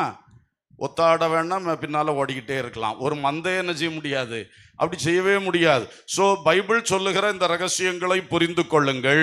நீங்க ஒரு சபைக்குள்ள உறுதியா இருக்கணும். அல்லேலூயா. அதுவும் ஃபுல் காஸ்பல் தானே, இதுவும் ஃபுல் காஸ்பல் தானே, அதனால நான் ஒவ்வொரு பிரான்ச் சர்ச்சா தாவிக்கிட்டே இருக்கேன். அப்படியும் ஆண்டவர் சொல்லல. எல்லாம் ஃபுல் காஸ்பல் தான். அதே வேளையில நீங்க உங்களுக்கு ஆண்டவர் தந்த ஸ்தல சபையில என்ன செய்யணும்? உறுதிப்பட்டு தரித்திருக்க வேண்டும். அல்லேலூயா. புரியுதா உங்களுக்கு? ஆனா சில வேளை என்ன வருது, கொஞ்சம் ஆட்டுக்கும் ஆட்டுக்கடாவுக்கும் மோதல் வருது. ஆடு மேப்பனுட்டே மோதுது சில சமயம். இப்படி வாரதுனால நம்ம ஸ்தாபனத்துக்குள்ள என்ன சொல்லியிருக்கோம்? உனக்கு பிரச்சனை வருதா, நீ சபைக்குள்ள பிரச்சனை பண்ணாத, பக்கத்துல உன்னுடைய சர்க்கிள் சர்ச்சில் போயிரு. அது உனக்கு கொஞ்ச காலம் அடைக்கலப்பட்டணும். உன் பக்கத்துல டிஸ்ட்ரிக்ட் சர்ச்சுன்னா அதுல போய் கொஞ்ச நாள் என்ன பண்ணு, அங்க உட்காரையா, உனக்கு அது அடைக்கல பட்டணும். ஆனா நீ என்ன பண்ணணும்? என்னைக்கும் அங்க போய் இருக்காத, திரும்ப உன்னை நாட்டின இடத்துக்கு என்ன செய்யணும்? வரணும். திரும்ப ஒப்புரவாகும் வழிகளை நீ தேடு, நீ சரியாகு. நீ என்னைக்கு மாறி மாறி இருக்காத. கர்த்தர் உடைய சித்தம் உன்னை அந்த ஸ்தல சபையில் வைத்திருப்பது என்றால் நீ அதை மீறி போக வேண்டாம். என்ன பிரச்சனை? கொஞ்சம் அடங்கி இருக்க நம்மளால முடியல, அதான விஷயம். ஆனா பைபிள் சீசத்துவமே என்ன சொல்லுது? அடங்கி இருப்பது தான் சீசத்துவத்துடைய ஒரு அடிப்படை விஷயம், பண்பு. அல்லேலூயா. கீழ்ப்படிய முடியல, அதனால தானே சபை மாறி போறோம். ஆனா பைபிள் என்ன சொல்லு? கீழ்ப்படிதல் சீசத்துவத்தினுடைய அடிப்படை குணலட்சணத்துல உண்டு. அல்லேலூயா. சீர்திருத்தலை ஏற்றுக்கொள்ள முடியல. அப்ப நீங்க இதை நல்லா உட்கார்ந்து தனிமையில சிந்திச்சு பாருங்க. நீங்க சேர தப்புன்னு நீங்க புரிந்து கொள்ளுவீர்கள். அல்லேலூயா. புரியுதா உங்களுக்கு? நாங்க உங்களை முற்றிலும் இழந்து போகக்கூடாது. கொஞ்ச நாள் கோவப்படுவாங்க, கொஞ்ச நாள் அப்படி இப்படி சொல்லுவாங்க, பிறகு சரியாகிருவாங்கன்னு சொல்லி தான் இப்படி அடைக்கல பட்டணங்களை வச்சிருக்கோம். புரியுதா? அதனால அப்படி நினைச்சு நீங்க இஷ்டத்துக்கு எங்கேயும் பிரச்சனை பண்ணிட்டு அடைக்கல பட்டணத்துக்கு வந்துட்டு இருக்க கூடாது. அது சரி கிடையாது. நம்ம தரித்திருந்து நம்ம வளர்ந்தா அது நம்ம கிறிஸ்துவின் சாயல தரிக்கிறதுக்கும் பரலோக ராஜ்யத்திற்கு போறதுக்கும் அது பிரயோஜனமானது. அல்லேலூயா. இன்னொன்னு, நீங்க இந்த அடைக்கல பட்டணத்துக்கு வராம பக்கத்துல இருக்கிற அடுத்த பிரான்ச்சுக்கு போனீங்கன்னா வீணா அந்த பாஸ்டர்மாருக்குள்ள மன வருத்தங்களும் கஷ்டங்களும் உண்டாகும். நீங்க உங்களையும் இப்படி ஆக்கி அந்த பாஸ்டர்மாரையும் எதுக்கு இப்படி ஆக்குறீங்க? அதனால தான் சொல்றது, முடியலையா கொஞ்ச காலம் டெம்பரரி பேசிஸ்ல அடைக்கல பட்டணத்துக்கு போ. அல்லேலூயா. ஸ்தோத்திரம். அடைக்கல பட்டணம்னு எதை சொன்னேன்னு புரிஞ்சது இல்ல? புரிஞ்சுதா இல்லையா? ஆமேன். அல்லேலூயா. சரி, ஆகவே நாம தோட்டத்திலே நிற்கணும், கனி கொடுக்கணும். அப்பதான் அந்த தோட்டக்காரனுடைய ஊழியம் நமக்கு கிடைத்து கொண்டே இருக்கும். விசேஷமா அந்த தோட்டக்காரன் பரிந்து பேசினதுனால தான் எஜமான் விட்டுட்டு போனார். ஒரு வருஷம் கூட இருக்கட்டும், நீ சொல்லிட்டால, சரி நீ பார்த்துக்க, ஒரு வருஷம் கழிச்சு பார்க்கலான்னு சொல்லி ஒரு வருஷம் அதுக்கு கிருபையின் காலம் கூட்டி கிடைத்த விஷயம் தோட்டக்காரன் நிமித்தமாக. அல்லேலூயா. மற்றது வழியருகே நின்னதுக்கு அப்படி ஒரு தோட்டக்காரன் இல்லை, அதுக்கு பொறுப்பெடுக்க ஆளு இல்லை. அப்ப என்னாச்சு? உடனே ஆல் ஆஃப் அ சடன் முடிஞ்சு போச்சு. நீ கனி கொடுக்கல, சபித்தார் பட்டு போயிற்று.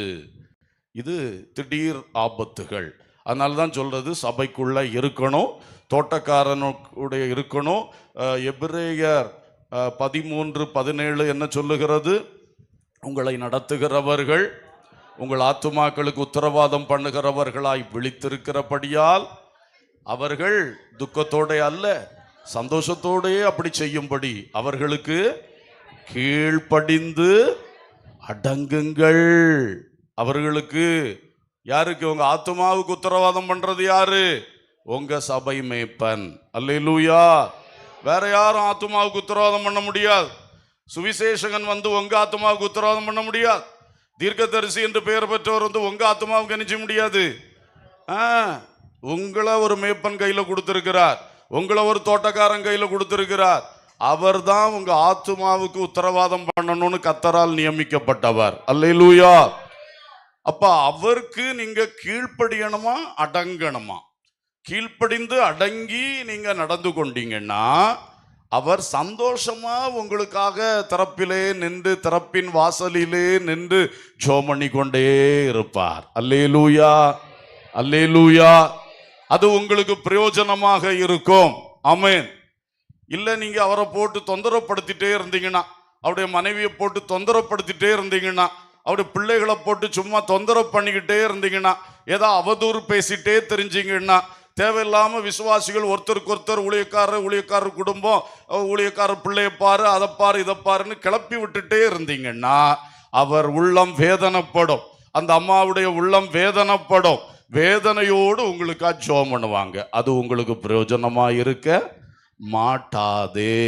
அல்லேலூயா. அவே சகோதரர்களே, சகோதரிகளே, வாலிபர்களே, பிள்ளைகளே, தலைமுறைகளே, இந்த விஷயத்துல தெளிவா இருங்க. நமக்கு கொஞ்ச கால வாழ்க்கை, அந்த வாழ்க்கை இயேசுவுக்காக வாழ்வோம். கர்த்தர் வச்ச இடத்துல அடங்கி இருந்து தரித்திருந்து நாம் வாழ்வோம். அல்லேலூயா, ஸ்தோத்திரம். அப்படி செய்யும் பொழுது கர்த்தர் ஆசீர்வதிப்பார். தோட்டக்காரன் உங்களுக்கு பிடிச்ச ஆளா இருக்கலாம், பிடிக்காத ஆளா இருக்கலாம். உங்கள் மேய்ப்பன் படித்தவரா இருக்கலாம், படிக்காதவரா இருக்கலாம். திறமசாலியா இருக்கலாம், நீங்க எதிர்பார்க்கிற திறமைகள் இல்லாதவராக இருக்கலாம். கொஞ்சம் கட்டுன்னு பேசுறவரா இருக்கலாம், சிலவுல ரொம்ப சாஃப்ட்னு பேசுறவரா இருக்கலாம். இதெல்லாம் தெரிஞ்சு தான் கர்த்தர் அவரை அழைச்சு அபிஷேகம் பண்ணி பிரித்தெடுத்து ஊழியத்துல நியமிச்சிருக்கிறார். அல்லேலூயா. அப்போ நமக்குன்னு தந்திருக்கிறார், நம்ம ஏற்றுக்கொள்ளுவோம். அவருடைய சில வேளை கடின வார்த்தைகள் ஏற்றுக்கொள்ளுவோம், நமக்கு நன்மைக்கு எதுவா தான் இருக்கும். அல்லேலூயா. இப்படி ஒரு அர்ப்பணிப்பு, ஒரு கீழ்ப்படிதல், ஒரு அடங்கி இருத்தல் நம்முடைய உள்ளங்களுக்குள்ள வந்துருச்சுன்னா அது உங்களுக்கு பெரிய ஆசீர்வாதம். நான் வேதத்தின் அடிப்படையில் சொல்லுகிறேன். அல்லேலூயா. சோ தேவ மக்களை நாம கனி கொடுக்கணும்.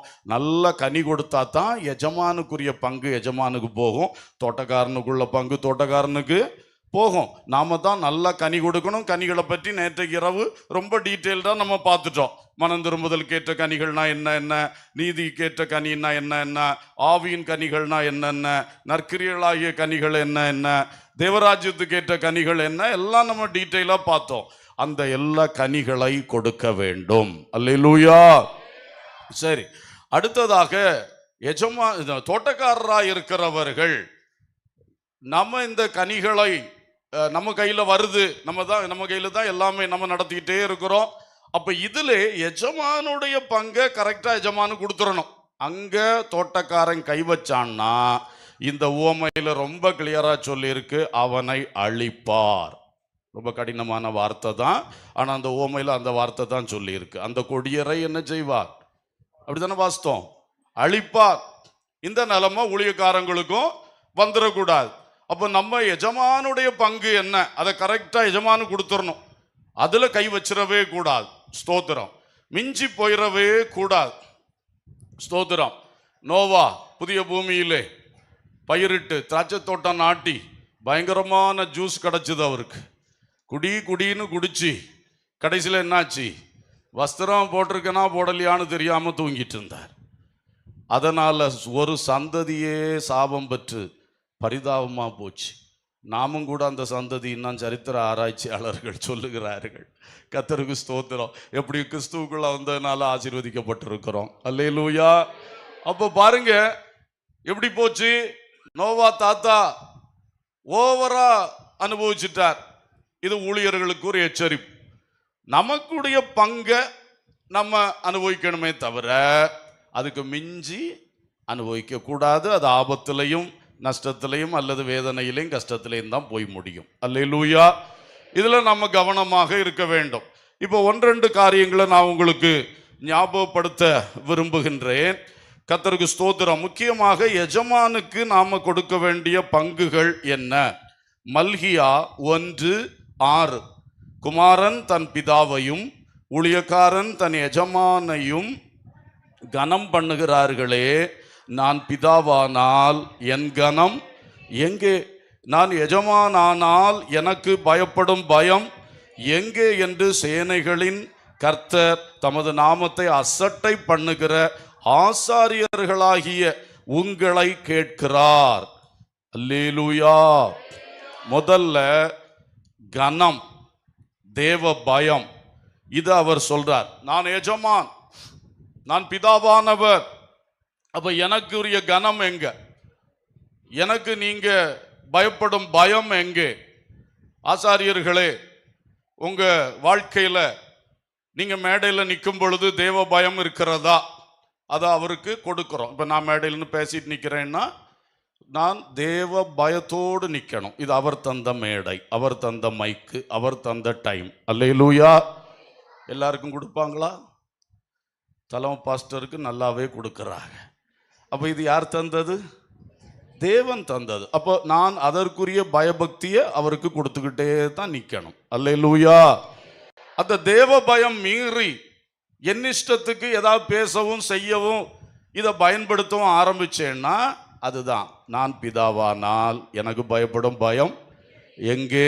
ஆசாரியனே, பிரதான ஆசாரியனே, எனக்கு பயப்படும் பயம் எங்கே? இதான் விஷயம். அப்போ ஊழியத்தில் நிற்கிற பாஸ்டர்மாரை மட்டும் இல்லை, Sunday school teachers, secretaries, youth leaders என்று பல விதத்தில் விசுவாச மக்களும் பல ஊழியங்கள் செய்கிறீங்க. எப்பவும் நீங்க நினைக்கணும், நான் செக்ரட்டரி.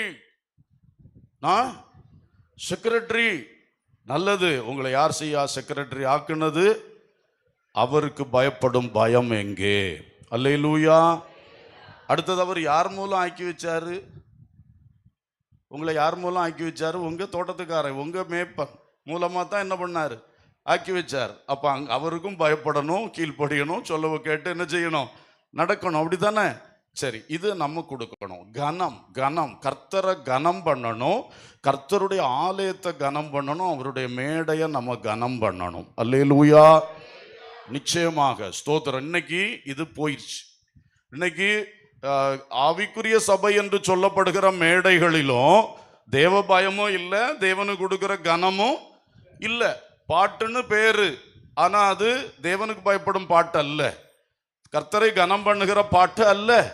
ஆராதனைன்னு பேரு, அதுல தேவ பயமும் இல்லை, பிதாவுக்குள்ள கனமும் இல்லை, எல்லாம் தாறுமாறா போச்சு. அப்போ மேடையிலே தேவ பயமும் கனமும் இல்லாட்டா கீழே உட்கார்ற மக்களுக்கு வருமா? புதுசா வரக்கூடிய மக்களுக்கு வருமா? என்ன சங்கடம் இன்றைக்கு. இதுக்கு பேரெல்லாம் சபைன்னு சொன்னா பைபிளோடு அதை உரசி பாருங்க, சத்தியத்தோட உரசி பாருங்க, அது அக்கினி பரீட்சைக்கு துளியும் நிக்காது. அல்லேலூயா, அல்லேலூயா. நீங்க அந்த மாதிரி சபைக்குள்ள போக மாட்டிய, ஆனா அந்த மாதிரி சபையின் ஆராதனைகளை உங்க நடுவீட்டுக்குள்ள கொண்டு வந்து நீங்க உட்கார்ந்து ரசித்து கொண்டே இருக்கிய. நான் இப்ப சொல்றது கரெக்டா? டிவி, யூடியூப், கேபிள் எல்லாவற்றின் மூலம் இந்த தேவ பயமற்ற ஆராதனைகளையும், சிலர் தேவ பயம் இல்லாத பிரசங்கம், வாயில வந்ததான் பிரசங்கம், பயங்கரமா சத்தியம் வெளிப்படுதுன்னு சொல்றாங்க. என்ன சத்தியம் வெளிப்படுதோ எனக்கு தெரியல.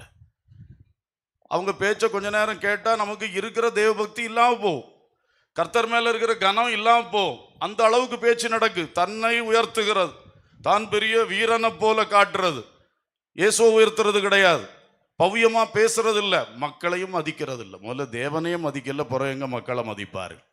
மக்களை மதிப்பில்லாத பேச்சு, அவனே இவனேன்னு தான், ஒருமையில தான் பேச்சு. என்ன பயங்கரங்கள்! இதையெல்லாம் கேட்காதீங்க. அந்த சத்தியம் நமக்கு வேண்டாம், நமக்கு இங்க இருக்கிற சத்தியம் போதும். அல்லேலூயா. நான் ரொம்ப இதெல்லாம் சொல்லும் பொழுது வேதனையோடு சொல்றேன். நம்முடைய பிள்ளைகள், தேவ பிள்ளைகள், நீங்க வேற்று விதமான உபதேசங்கள்ல போய் காற்றில் அலைசடிப்படுகிற ஆளை போல மாறினீங்கன்னா அந்த வேதனை எங்களால தாங்க முடியாது. அல்லேலூயா. அதனாலதான் உங்களுக்கு நான் சொல்றேன், தயவு செய்து சில ப்ரோக்ராம் பார்க்காதீங்க. அந்த யூடியூப் சேனல்ல இருந்து நீ வெளியே வா, அன்சப்ஸ்கிரைப் பண்ணு, அது தேவையில்லை உனக்கு. கேபிள் டிவியில் அதை போடாத, வேண்டாம். கர்த்தருக்கு ஸ்தோத்திரம். அதனால கெட்டு போகாத. அதனால அதை பார்த்து பார்த்து பார்த்து பிறகு பார்த்து பார்த்து பார்த்து அங்கே போயிருந்து பார்க்க ஆரம்பிச்சிருவாங்க. அடுத்தது அப்படித்தானே இழுத்துட்டு போகும். கர்த்தருக்கு ஸ்தோத்திரம். வேண்டாம். குமாரன் தன் பிதாவை கனம் பண்ணணும், ஊழியக்காரன் தன் எஜமான என்ன செய்யணும், கனம் பண்ணணும். ஊழியர்களும் இதில் கவனமாக இருக்கணும். எப்பவும் நம்ம சபையில் தேவ பயம் இருக்கணும். நம்ம சபையில் என்ன இருக்கணும், ஆண்டவருக்குள்ள கனம் இருக்கணும். சண்டே ஸ்கூல் ஆனிவர்சரி நடத்தும் பொழுதும் இது இருக்கணும். சும்மா யார் இன்னும் ட்ராமா நடத்திட்டு இருக்க கூடாது. பிரேக் டான்ஸ், என்ன டான்ஸ் அது, இன்னொரு ரெக்கார்ட் டான்ஸ் போட்டு ஆடிக்கிட்டு இருக்க கூடாது. நம்ம திரும்ப திரும்ப சொல்றோம், நம்ம சபைக்குள்ள நடனம் வேண்டாம். புரியுதா உங்களுக்கு? செய்கை பாடல் போதும். செய்கை பாடலுக்கும் நடனத்துக்கும் வித்தியாசம் உண்டா? உடம்ப நெளிச்சு நெளிச்சு ஆடுறதுக்கு பேர் தான் என்னது, நடனம். செய்கை பாடல்னா விபிஎஸ் பாட்டெல்லாம் பாடுறோம். அந்த வார்த்தைக்குடைய ஒரு கருத்தை ஆக்ட் பண்ணி காட்டுறது தான் என்னது. அப்போ பாடுறவங்களுக்கு அந்த வார்த்தையும் காதுல கேட்கும், இந்த செய்கையும் கண்ணில் படும்போது டபுள் விஷயமா அழகா போய் சத்தியம் என்ன செய்யும், உள்ள பதியும். இதான் செய்கை பாட்டு. இல்லாம சும்மா மற்ற டான்ஸ் ஸ்டெப் எல்லாம் போட்டாச்சுன்னா அது டான்ஸ். எவ்வளோ சொன்னாலும் சில சபைகளில் இது தான் நடக்குது. தயவு செய்து செய்யாதீங்க. கர்த்தருக்கு ஸ்தோத்திரம். மாறுவேட போட்டிகள்லாம் நடத்தாதீங்க. சும்மா ஒரு தாத்தான்னு தெரியணும்னா அதுக்கு ஒரு சிம்பிளாக ஏதோ ஒன்று போட்டுக்கிறோம். ஃபுல்லாக அவரை தாத்தா ஆக்கி அதுக்கே ட்ரெஸ்ஸிங் பண்ணி இதெல்லாம் பண்ணி அதெல்லாம் நமக்கு தேவையில்லை. கர்த்தருக்கு ஸ்தோத்திரம். ஒரு நேரியில் தூக்கி போட்டு விட்டாலே அவர் தாத்தான்னு தெரியும். ஒரு கம்பையும் கையில் கொடுத்துட்டா அவரை தெரியும். அது மாதிரி மேடையில் வச்சு ஒரு மந்திரவாதி வேஷம் போடுவார்கள். அதுதான் அன்னைக்கு ஹைலைட். மந்திரவாதி தான் சின்ன பிள்ளைகளுக்கு உள்ளத்தில் யாராக மாறிடுவார், ஹீரோவாக மாறுவேன். அவருக்கு ட்ரெஸ்ஸும் அவருக்கு ஆட்டமும். ஒரு குடிகாரன் வருவான். அது சம்பவம் என்னத்துக்கு, குடிகாரனா இருக்கக்கூடாதுன்னு சொல்லியாக்க இங்கே நடித்து காட்டுறது. ஆனால் நடித்து கடைசியில் பிள்ளைகளுக்கு அட்ராக்ஷன் யார் மேலே வருது, குடிகாரனுக்கு பேச்ச வீட்டில் போய் பேசிட்டு இருக்கும். அப்படிதானா? கெட்டவன் ஹீரோவாக மாறுறான். அவன் திருந்தினது கடைசியில் கொஞ்சம் போல காட்டி விடுவிய, அது இதுகளுக்கு உள்ளத்தில் வர்றதில்லை. நான் சொல்கிறது இது உங்களுக்கு ஒரு இந்த பாயிண்டில் வந்ததுனால சொல்கிறேன். பாஸ்டர்ஸும் செக்ரட்டரிஸு டீச்சர்ஸ் எல்லாரும் இதை என்ன செய்யணும், கவனிக்கணும். அது மாதிரி எங்கேயாவது வாட்ஸ்அப்பில் எங்கேயாவது கிடைச்ச ஒரு நகைச்சுவையை இதை ஸ்கிட்டாக போட பார்க்குறிய, நகைச்சுவையை காட்டுறதுக்காக அந்த எல்லாரையும் கூட்டி வச்சு நம்ம செய்கிறோம். கருத்து வேணும். ஒரு ஸ்கிட்டு போட்டோம்னா அது ஒரு கருத்தை என்ன செய்யணும், அழகாக வெளிப்படுத்தணும். அல்லேலூயா. இப்படி தயவு செய்து கொஞ்சம் மனசுக்குள்ள எடுத்துக்கிடுங்க. நம்ம மேடைகள் எல்லாவற்றையும் அதிகமாக தேவ பயம் உள்ளதாய், கர்த்தருக்கு கனம் செலுத்துறதாய் மாற்றுவோம். அல்லேலூயா, ஸ்தோத்திரம். அது மிகவும் முக்கியமான விஷயம். கர்த்தருக்கு ஸ்தோத்திரம். அடுத்தது ஏசாயா 4:2. நான் கர்த்தர், இது என் நாமம், என் மகிமையை வேறொருவனுக்கும் என் துதியை விக்கிரகங்களுக்கும் கொடேன். அல்லேலூயா. என் மகிமையை நான் வேறொருவனுக்கும் கொடேன். அப்போ ஆண்டவர் எஜமானுடைய பங்கு மகிமை. அல்லேலூயா. தேவ பயம், கனம், அடுத்தது என்னது, மகிமை, துதி. இதெல்லாம் யாருக்குரியது? தேவனுக்குரியது. அதை தேவனுக்கே கொடுப்போமாக. அல்லேலூயா. கர்த்தருக்கு ஸ்தோத்திரம். ஆகவே தேவ மக்களே, நம்ம மகிமை செலுத்துவது, துதி செலுத்துவது, இது தேவனுக்கு மட்டுமே இருக்க வேண்டும். அல்லேலூயா. கர்த்தருக்கு ஸ்தோத்திரம். இந்த விஷயத்திலும் நம்ம கவனித்து கொள்ளுவோம். மகிமையை கொண்டு மனுஷனுக்கு கொடுக்கக்கூடாது, துதியை கொண்டு மனுஷனுக்கு கொடுக்கக்கூடாது. அதனால தான் சபைகளில் ஊழியக்காரரை பெருசுபடுத்தி பேசுறது, ஒரு விசுவாசியை பெருசுபடுத்தி பேசுறது, இதெல்லாம் தவிர்க்கிறது. இதை எவ்வளவு நம்ம தவிர்க்கிறோமோ அவ்வளவு நல்லது தான். அல்லேலூயா. அதே வேளையில் நன்றி அறிதல் உள்ளவர்களாக இருங்கள்னு பைபிள் சொல்லியிருக்கனால சில வார்த்தையை சொல்லி நன்றி சொல்லுவதிலே ஒரு தவறு இல்லை. ஆனால் அந்த வார்த்தைகளை கவனமாக அளந்து நம்ம பேசணும். ஆமென். ஓவர் மகிமை மனுஷனுக்கு என்ன செய்யக்கூடாது, ஆமாம், அப்படி பண்ணிடக்கூடாது. தேவனுக்கு தான் மகிமை. நம்ம ஒரு சாட்சி சொல்கிறோம். சாட்சியில் உங்கள் விசுவாசம், அதனால் தேவன் செய்த தந்த சுகம் அல்லது தேவன் செய்த ரட்சிப்பு, இதை ரெண்டையும் நீங்கள் பேசுகிறீங்க.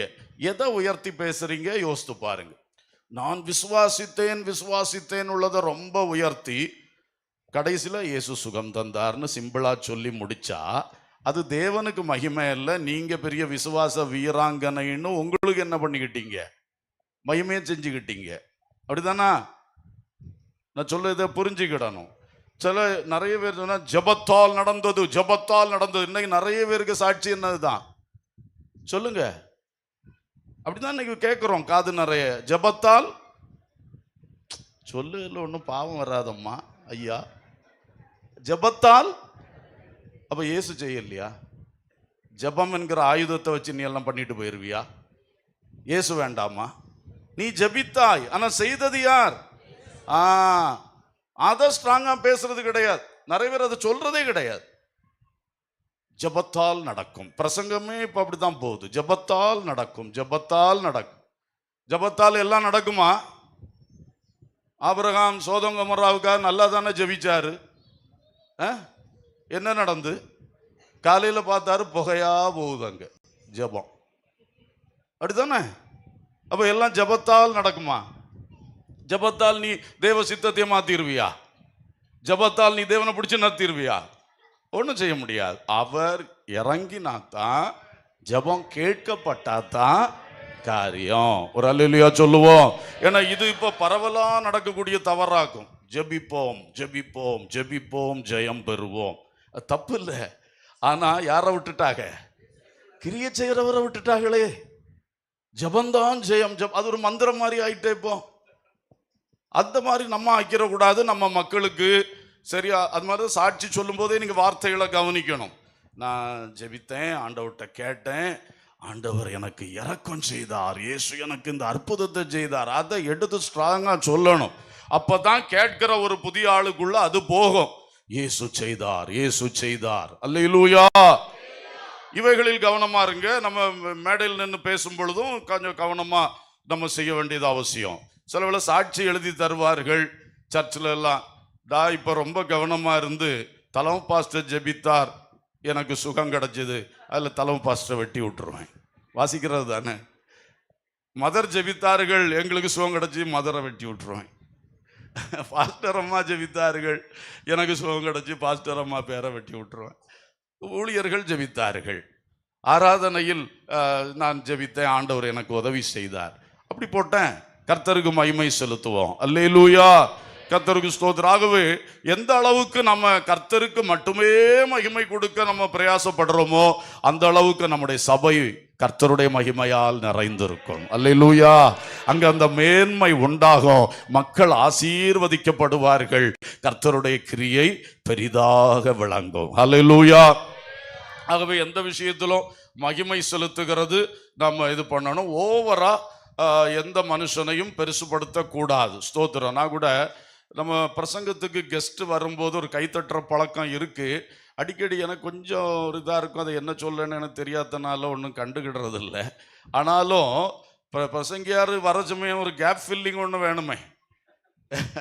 ஒன்றில் ஒரு பாட்டு அது பாடணும், இல்லைன்னா ஒரு கைத்தட்டாது தட்டணும். ஆனால் தட்டுறது இயேசுவுக்காக தட்டுவோம். அல்லேலூயா. அப்போ பாஸ்டர் மாரும் அறிமுகம் செய்யும் பொழுது இன்னார் வந்து பிரசங்கம் பண்ண போறா, நாமெல்லாம் கர்த்தரை கைகளை தட்டி கர்த்தரை என்ன செய்வோம்? மகிமைப்படுத்துவோம். அப்படி சொல்லுவோம். நாம் கைகளை தட்டி தலைமை பாஸ்டரை வரவேற்போம், அது வேண்டாம். அதுக்கு பதில் என்ன சொல்லுவோம்? கரங்களை தட்டி கர்த்தரை மகிமைப்படுத்துவோம்னு சொன்னா அது நல்லா இருக்கும் இல்லையா? இப்படி இதெல்லாம் சின்ன சின்ன விஷயங்கள் தான். ஆனா சின்னதிலே நம்ம கரெக்ட் பண்ணோம்னா பெருசுலையும் அது நல்லா இருக்கும் இல்லையா? கொஞ்சத்துல உண்மை உள்ளவன் தான் அநேகத்துல என்ன செய்வான்? உண்மையா இருப்பான்னு சொல்லி இருக்கு. அல்லேலூயா.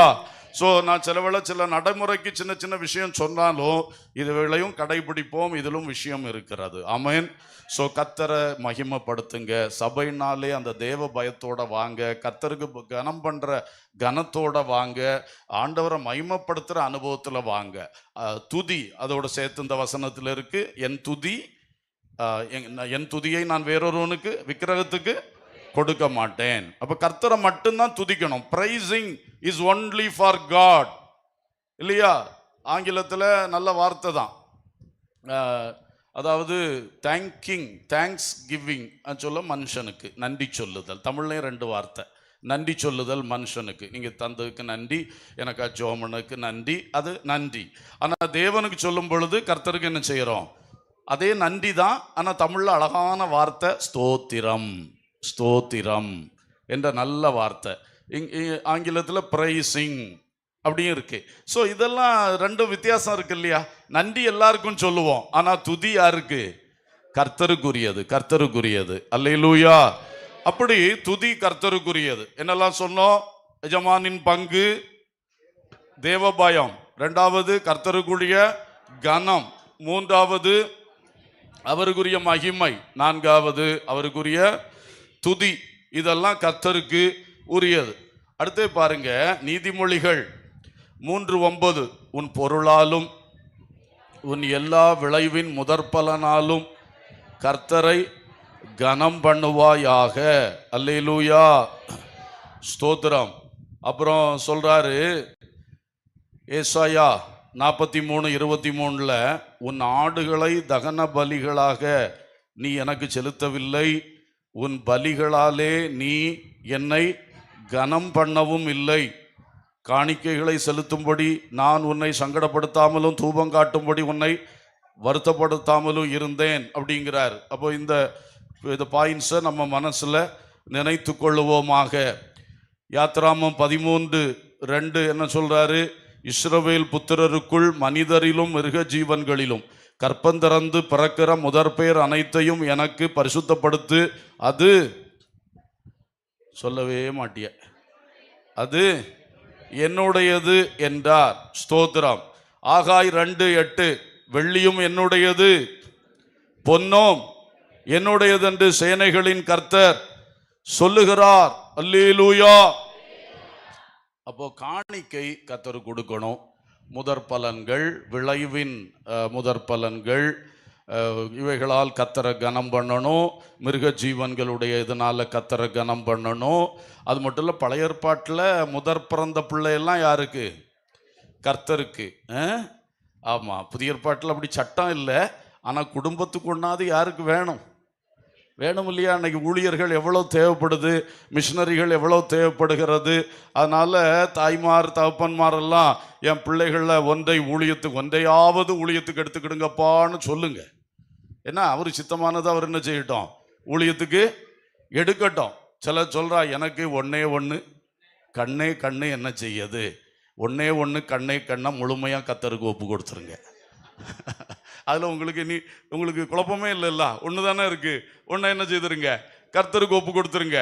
2 இருந்தால் இதில் எதை கர்த்தருக்கு கொடுக்குறேன்னு உங்களுக்கு குழப்பம் வரும். அதனால் ஏதாவது ஒன்றை எடுத்துக்கிடுங்கப்பா உங்களுக்குன்னு அப்படி சொல்லுங்க. ஆனால் கண்டிப்பாக ஒன்றையாவது கர்த்தருக்கு கொடுங்க. ஊழியத்துக்கு ஆள் தேவைப்படுது. தேவ ராஜ்யத்தை கட்டணும். சுவிசேஷத்தை சகல ஜாதிகளுக்கு என்ன செய்யணும்? அறிவிக்கணுமே. அல்லேலூயா. இனி அதுக்கு எங்கிருந்து உருவாகி வருவார்கள்? இங்க இருந்தானே உருவாகி வரணும். சபையில் உள்ள பிள்ளைகள் எழும்பி வந்தா தானே சண்டே ஸ்கூல்லேருந்தே வசனம் படித்து சத்தியம் படித்து அழகாக எழும்பி நிற்கும் போது நாளைக்கு அது நல்லா இருக்கும். அப்படிதானே? அதனால வெளியேந்து வர்றவங்களுக்கு இல்லைன்னு இல்லை, கர்த்தர் உங்களுக்கு கிருபை தருவார். இவங்களை என்கரேஜ் பண்ண நான் சொல்றேன். தலைமுறையா இருக்கிறவர்கள் ஊழியத்துக்கு எழும்பணும். அதே வேளையிலே கர்த்தர் தெரிந்து கொண்ட ஊழியத்துக்கு தெரிந்து கொண்டவர்களையும் நம்மிடத்தில் கொண்டு வந்து உருவாக்கட்டும். அல்லேலூயா. கண்டிப்பாக இதெல்லாம் கர்த்தருக்கு கொடுக்க வேண்டியது. இதெல்லாவற்றினால கர்த்தரை கனம் பண்ணணும். அந்த கனம் இல்லாம கர்த்தருடைய காரியத்தை பற்றியே சிந்திக்காம கர்த்தரிடத்திலிருந்து ஆசீர்வாதங்களை பெற்றுக்கிட்டு நம்ம சுயத்திலே போனோம்னா அது கர்த்தருக்கு பிரியமானது அல்ல.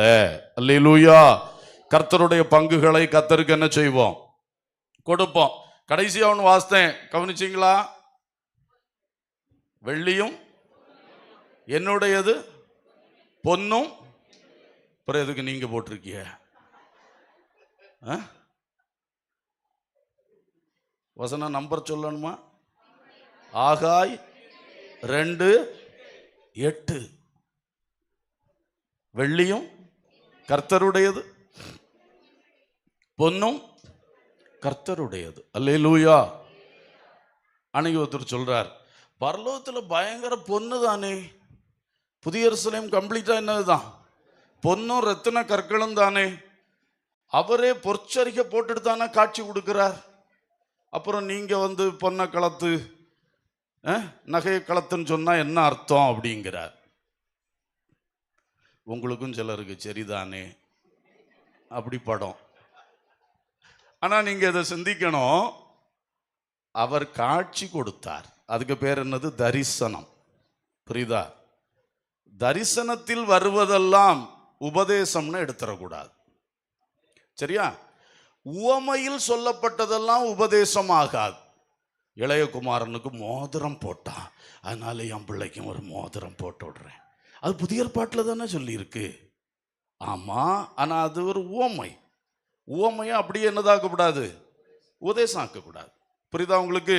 சில நடைமுறைகள் சொல்லப்பட்டிருக்கும். கர்த்தரே சொல்லுவார் நடைமுறைகள், வசனத்திலே இருக்கும். உங்களுக்கு நல்ல என்ன இதெல்லாம் தரிப்பிச்ச சவுல் அப்படின்னு சொல்லி தாவீதை சொல்லுவார். இப்படியெல்லாம் வருது நடைமுறை. நடைமுறையெல்லாம் என்னதாக்க முடியாது. நான் சொல்ல உங்களுக்கு விளங்குதா? நடைமுறையெல்லாம் உபதேசம் ஆக்கலான்னா அப்போ யாக்கோவுக்கு 4 இருந்தது, நம்மளுக்கும் என்ன எடுக்கலாம்? அப்படி போயிடும் கதை. அது நடைமுறை அன்னைக்கு இருந்தது. ஆனா உபதேசம் என்ன? மத்தேயு 19 இயேசு கிளியரா சொல்லிட்டார் உபதேசம். அந்த டீச்சிங்ஸ் அதை கிளியரா எடுக்கணும். அதுதான் நமக்கு இந்த புதிய ஏற்பாட்டு டீச்சிங்ஸ், உபதேசங்கள். அதுக்கு பழைய ஏற்பாட்டு நிழலாட்டமாக, அதுக்கு பேக்ரவுண்டாக அது சப்போர்ட் பண்ணுகிறது. அல்லேலூயா.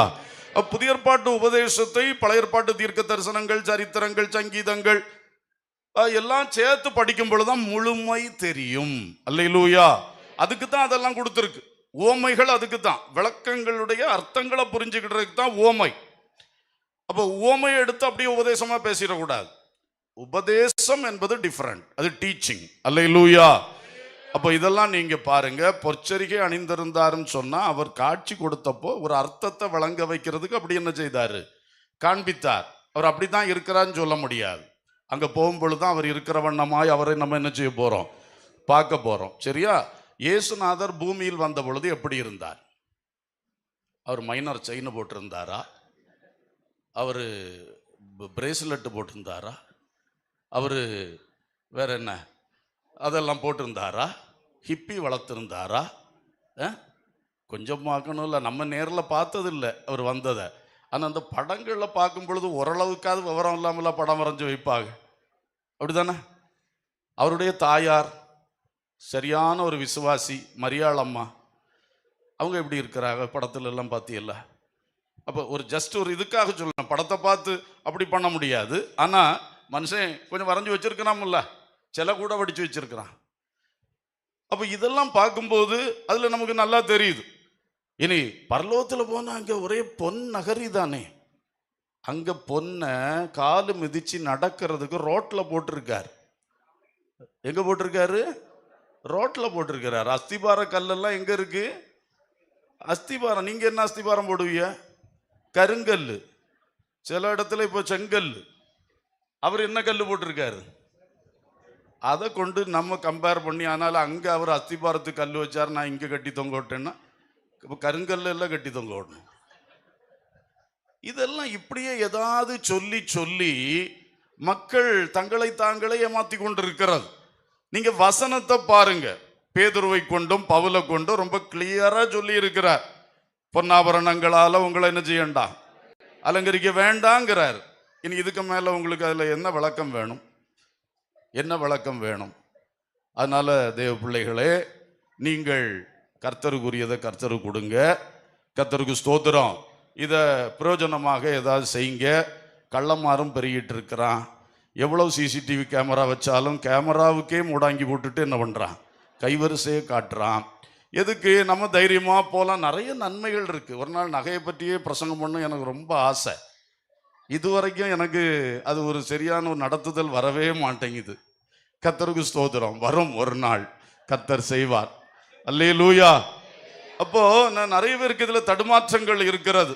அப்போ பாஸ்டர்மாரும் கொஞ்சம் பயந்து அப்படி லேசா போற ஒரு தன்மைகளும் இருக்கிறது. ஆனால் வசனம் என்னைக்கும் லேசா போகாது. வசனம் உள்ள வண்ணமாகவே பேசும். அல்லேலூயா. ஆகவே தேவ மக்களே, நம்ம கர்த்தருக்காக நம்ம நல்லா இதுகளை செய்வோம். சரி, அதனால உங்க பொண்ணெல்லாம் கலத்தி காணிக்கப்பட்டியில் போட்டு போங்கன்னு நான் சொல்லலை. ஒரு தடவை ஒரு அம்மா அப்படி போட்டு புருஷன் என்கிட்ட பெரிய சண்டைக்கு வந்துட்டார். அதெல்லாம் எங்களுக்கு வருத்தி வைக்காதீங்க. கர்த்தர் எப்படி சொல்றாரோ அப்படி செய்யுங்க. வீட்டில் கடன் இருக்கா, அந்த கடனை அடைச்சிட்டு சந்தோஷமா வாழுங்க. அல்லேலூயா. ஏதோ எல்லாம் கர்த்தருடைய நடத்திப்புல செய்யுங்க, அவ்வளவுதான் நான் சொல்றேன். கர்த்தர் விசுவாசம் இல்லை, கர்த்தர் கொண்டு சர்ச்சில் காணிக்க போடுன்னா போடுங்க. மற்றபடி நீங்க உங்களை நான் வந்து அப்படி காணிக்க கேட்கவோ நம்ம பாஸ்டர்மார் கேட்கவோ மாட்டோம். அல்லேலூயா. ஆனா கண்டிப்பாக இது இங்க இருக்கிறது ஒரு அவசியம் இல்லாத வேலை தான். ஒன்லி சமுதாயத்தை திருப்திப்படுத்த, மனுஷனை திருப்திப்படுத்த, நானும் உங்களில் ஒருத்தி தான் அப்படி காட்ட, நானும் கல்யாணம் விட்டு வரும்போது உங்களில் ஒருத்தி தான், அதுக்கு தானே உள்ள கிடக்கிறது அதானே. அப்ப ஆண்டவர் சொல்லாரு, நீ உலகத்தான் அல்ல, நீ உலகத்தான், நானும் உலகத்தான் அல்ல, நீயும். நம்ம போய் என்ன சொல்ல, நானும் உங்களில் ஒருத்ததான், உங்களில் ஒருத்ததான். இப்படித்தான் இது உதவுதே தவிர மற்றபடி பெரிய யூஸ் கிடையாது. அதனால எல்லாத்தையும் கொஞ்சம் நிதானித்து பார்த்து நல்ல தீர்மானங்கள் எடுத்து கர்த்தருக்காக சத்தியத்தின் வழி, உபதேசத்தின் வழி சாட்சிகளாய் வாழுங்கள். ஹல்லேலூயா. ஸோ கர்த்தருக்கு கொடுக்க வேண்டியதை கர்த்தருக்கு கொடுப்போம். அவருடைய மகிமை, அவருடைய கனம், அவருடைய துதி, தேவ பயம், அப்புறம் அவருக்கு கொடுக்க வேண்டிய நம்முடைய கையின் பிரயாசங்கள், காரியங்கள், இதெல்லாம் கர்த்தருக்கு கொடுப்போம். கர்த்தருக்கு ஸ்தோத்திரம். நம்ம ஸ்தாபனத்தில் கர்த்தருக்கு கொடுக்கறதுலாம் ஊழியக்காரர் என்ன எடுக்கணும்னு அதுக்கு பங்கே நியமித்து வச்சுருக்கோம். இஷ்டத்துக்கு எந்த ஊழியக்காரனும் எடுக்க முடியாது. நானாக இருந்தாலும் சரி, யாராக இருந்தாலும் சரி, ஊழியருக்கு பங்குன்னே வச்சுருக்கோம். அதுக்கு பேர் ஊழியர் பங்கு. அதை மட்டும்தான் நாங்கள் எடுத்துக்கிடுவோம். மற்றபடி ஊழியத்துக்காக அவைகளை நம்ம செலவு பண்ணி கொண்டு இருப்போம், நடத்துவோம். கர்த்தருக்கு ஸ்தோத்திரம். நல்ல ஒரு ஸ்தாபனத்தை நமக்கு தந்திருக்கிறார். எல்லாத்துலேயும் கட்டுப்பாடு, ஒழுங்கு இருக்கிறது. ஊழியக்காரங்களும் அந்த கட்டுப்பாடுகளுக்குள்ள நின்று நல்லா பண்ணுங்க. விசுவாசிகளும் சந்தோஷமாய் கர்த்தருடைய காரியங்களில் கர்த்தரை கனம் பண்ணுங்க. கர்த்தர் பெரிய காரியங்கள் செய்வார். அல்லேலூயா. உமக்கு மகிமை தருகிறோ, உம்மில் தான் மகிழ்ச்சி அடைகிறோ. உமக்கு மகிமை தருகிறோ, உம்மில் தான் மகிழ்ச்சி அடைகிறோ. ஹல்லேலூயா, ஹல்லேலூயா, ஹல்லேலூயா, ஹல்லேலூயா. கரங்களை தட்டி கர்த்தருக்கு ஒரு ஸ்தோத்திரம் சொல்லுவோம். ஆமென், ஆமென், ஆமென். நாம் எஜமானுடைய குமாரனை பற்றியும் எஜமானுடைய பங்கை பற்றியும் சொன்னேன். கடைசியாக எஜமானின் சித்தம், எஜமானின் சித்தம்.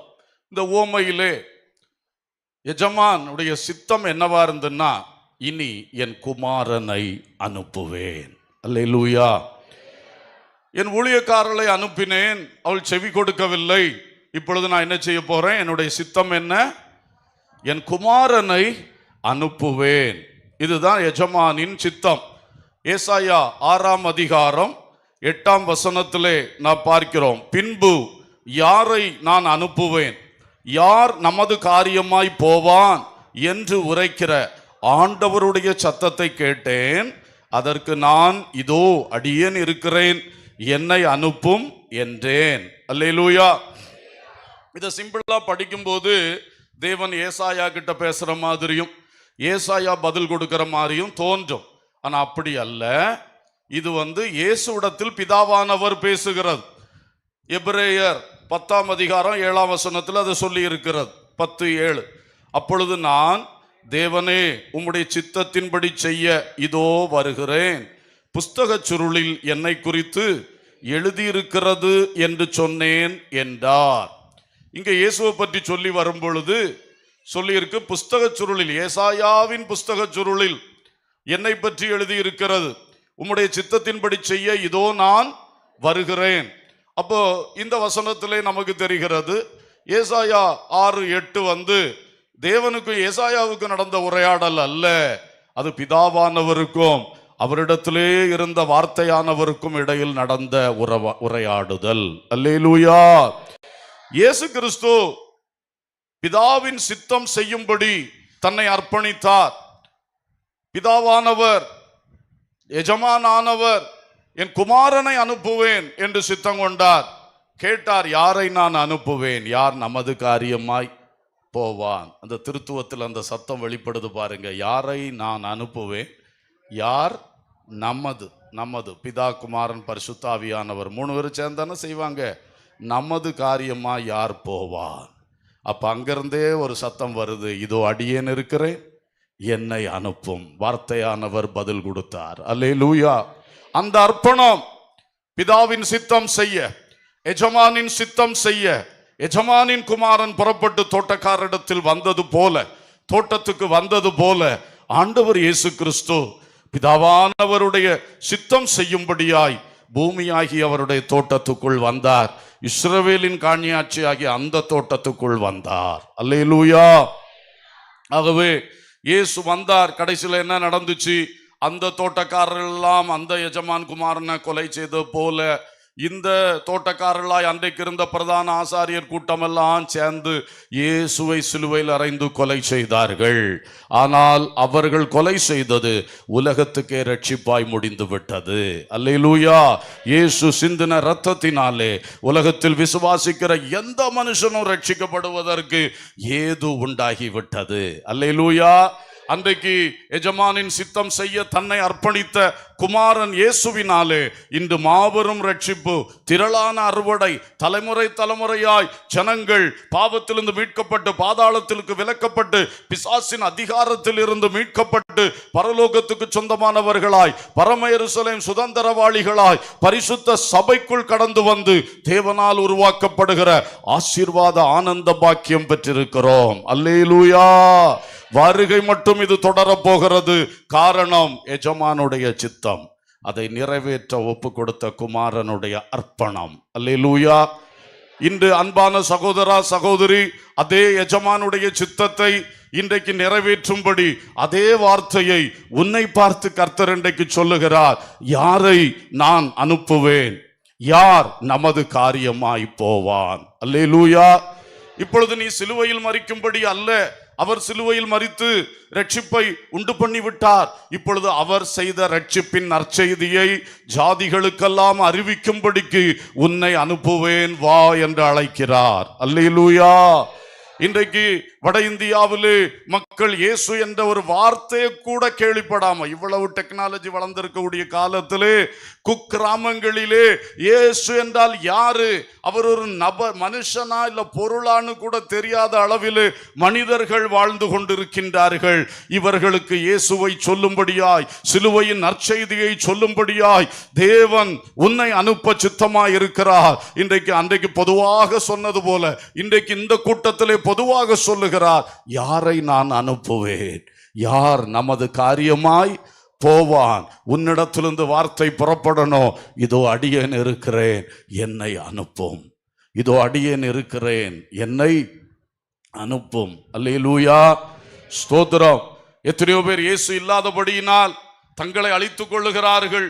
இயேசுவை தெரியாதபடியினால் தங்களை அழித்துக் கொள்றாங்க, தங்கள் பிள்ளைகளை அழித்துக் கொள்ளுகிறார்கள். உத்தரப்பிரதேசத்திலே நாம் அதிகமாக ஊழியம் செய்கிறோம். அங்கு அடிக்கடி நரபலி நடக்குது. எத்தனையோ இதுகளை நானே கேள்விப்பட்டிருக்கேன், பேப்பர்ல வந்திருக்கு. மந்திரவாதி சொல்லுவான், உன் புருஷனுக்கு சோம் இல்லையா, அவனுக்கு சோமாகணும்னா இப்ப பிறந்த பிள்ளை தான் அதுக்கு காரணம், அதனாலதான் வியாதி வந்திருக்கு. அந்த பிள்ளையை நீ உன் வீட்டுல பலி செலுத்து, அல்ல அந்த பிள்ளையை தூக்கி கங்கா தேவிக்கு கொடு, கங்கை நதியில வீசி எறிஞ்சிரு, அப்பொழுது உன் புருஷன் சுகமடைவான்னு சொல்லி, உடனே இந்த பெண்மணி எனக்கு புருஷனா இந்த பிள்ளையா என்று சொல்லி யோசிக்குது. கடைசியில் பார்த்தா எனக்கு புருஷன் தான் வேணும், பிள்ளை போனா போட்டு என்று சொல்லி பிள்ளைய வீட்டு வாசப்படியில பலிபிடம் கட்டி பலி கொடுத்தவர்கள் இருக்கிறார்கள். பேப்பர்ல வந்த செய்தி, பிள்ளைய கங்கையில தூக்கி வீசினவர்கள் இருக்கிறார்கள். எப்படி இதெல்லாம் நடக்குது? தன்னையும் அழித்து தன் பிள்ளையும் அழிக்கிறவர்கள். ஏன் இந்த நிலைமைன்னு சொன்னா, இயேசுவின் சிலுவை நற்செய்தி அவங்க கேட்காதனால. அல்லேலூயா. அல்லேலூயா. ஒரு மிஷினரி ஒரு தடவை சொன்னாரு, அவர் இன்னொரு மிஷினரியை பற்றி சொன்னாரு. அவர் கங்கை நதி ஓரம் ஊழியம் செஞ்சுட்டே போகும்பொழுது ஒரு சகோதரி மண்ணில் புரண்டு புரண்டு அழுது கொண்டிருந்ததை பார்த்தாராம். அப்பொழுது பயத்தோடு கிட்ட போய் என்னம்மா என்று கேட்டாராம். அவ பயங்கரமா கத்தி கத்தி அழுறா, தலைமுடியெல்லாம் விரிச்சு போட்டு அழுறா.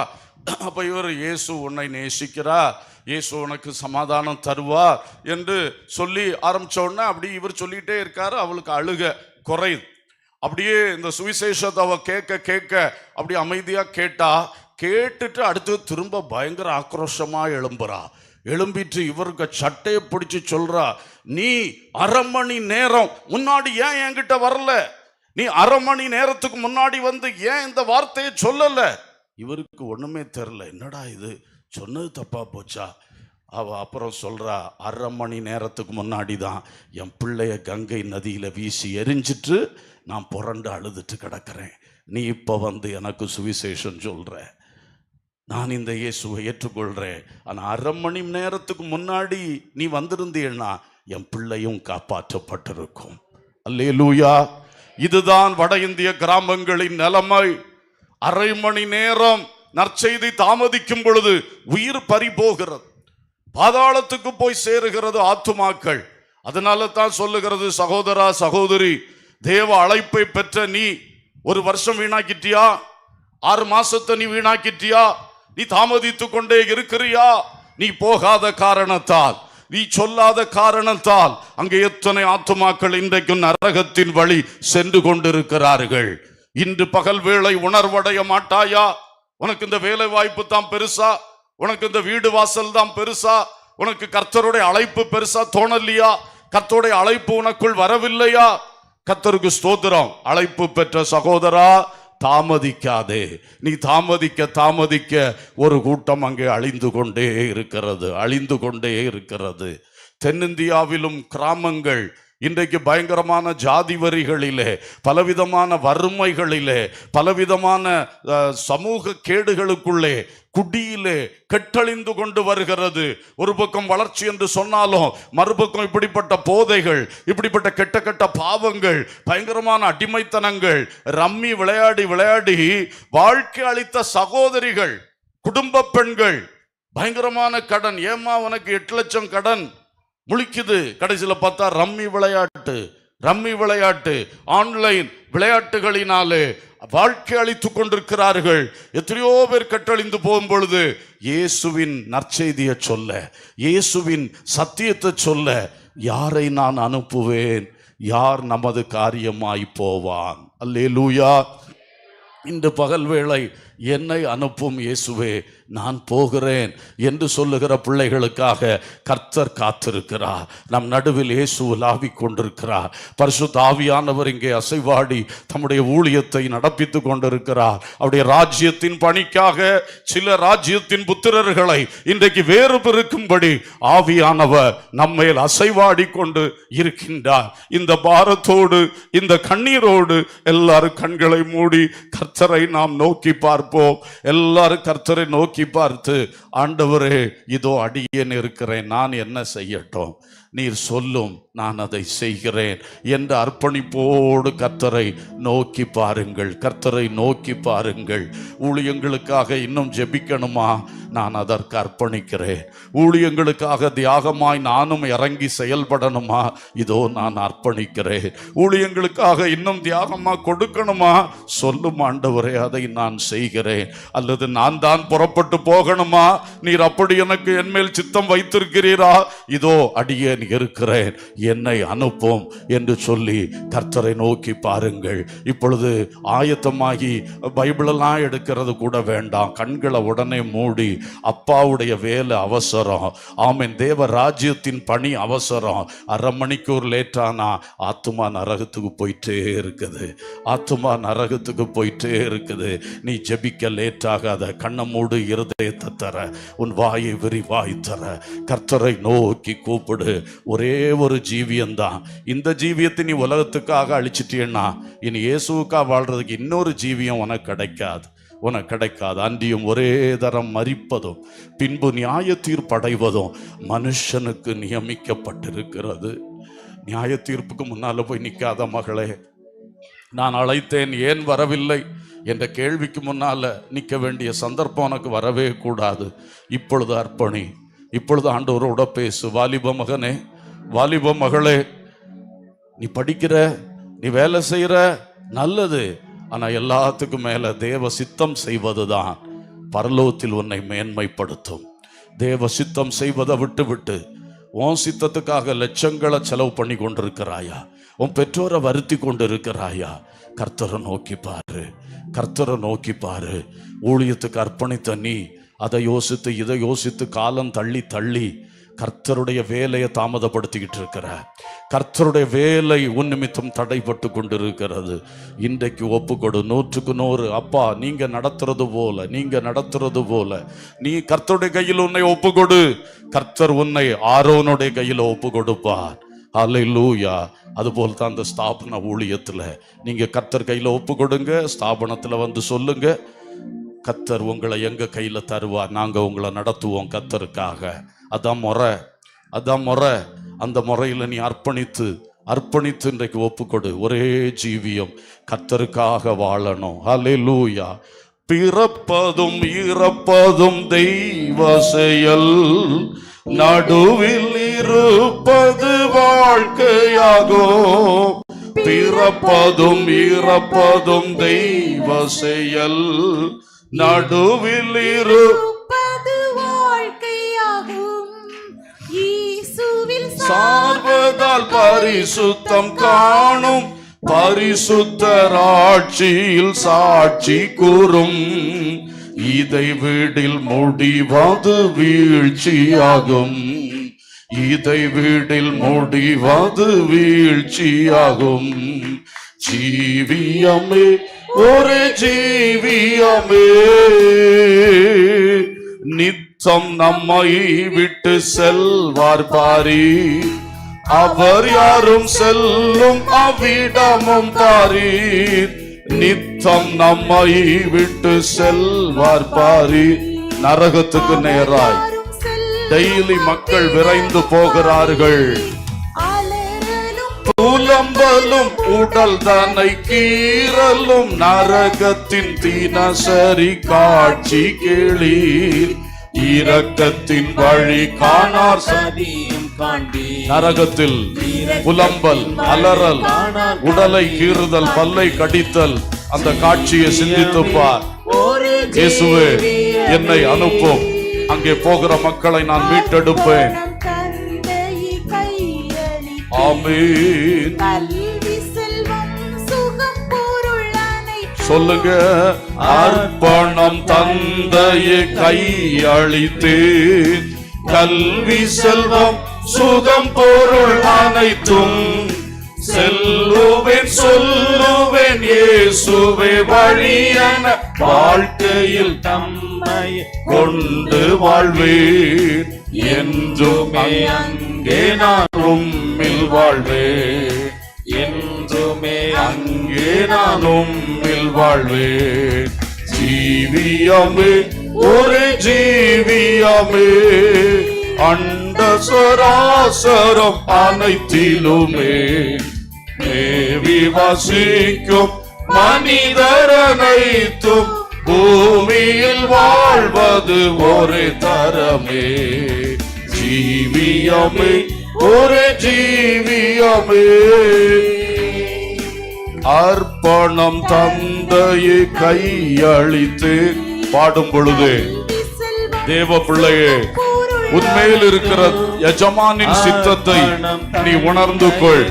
சொந்த குமாரனையே அனுப்பினவர், சிலுவையில் ஏறும்படி செய்தவர், அதனால் எல்லாருக்கும் மீட்பை உண்டு பண்ணினவர் இன்று உன்னை அனுப்ப சித்தமாயிருக்கிறார். உன்னை கொண்டு அவர் செய்ய நினைத்ததை செய்வதற்காக உன்னை அவர் அழைக்கிறார். ஆண்டவர் இயேசுவின் அழைப்பின் சத்தத்தை இன்று ஏற்றுக்கொண்டு, அர்ப்பணம் தந்தையே, உம்முடைய கையில் என்னை கையளித்தேன், என்னை நடத்தும், என்னை பயன்படுத்தும், தியாகத்தின் வழி நடக்க, சுய வெறுப்பின் வழி நடக்க, என் சிலுவையை சுமந்து உம்மை பின்பற்ற இதோ நான் அர்ப்பணிக்கிறேன் என்று சொல்லி உன்னை ஒப்புக்கொடு மகனே, ஒப்புக்கொடு மகளே. நான் குடும்பமாயிட்டேன், எப்படி ஒப்பு கொடுக்கிறது? உன்னை குடும்பமாய் நடத்த அவர் வல்லவராய் இருக்கிறார்.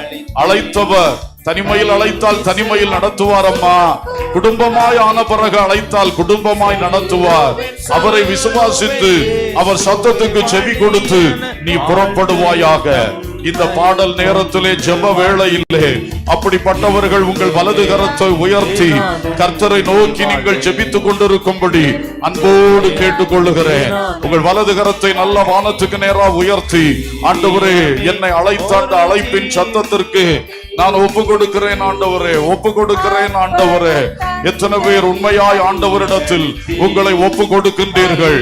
எஜமானின் சித்தம் செய்வது எஜமான் தந்த வாழ்க்கைக்கு அர்த்தம். ஆமென், ஹல்லேலூயா. சிலருடைய கைகளை நான் பார்க்கிறேன். உங்கள் மேல் இருக்கிற அந்த தேவ சித்தம் உங்கள் வாழ்க்கையில் நிறைவேறுவதாக உங்களுக்காக ஒரு ஜெபம் செய்யும்படியாய் ஆசைப்படுகிறேன். தயவாய் இருக்கிற இடங்களில் எழுப்பி நிற்பீர்களாக.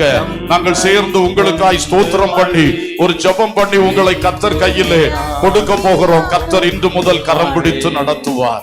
இன்று முதல் உங்களை கரம் பிடித்து நடத்துவார். ஹல்லேலூயா, ஹல்லேலூயா. பாடிக்கொண்டிருக்கும் பொழுது பிரைஸ் தி லார்ட். இன்னும் யார் இருக்கின்றீர்கள்? கர்த்தருடைய அழைப்பு தான் வாழ்வில் பிரதானமானது.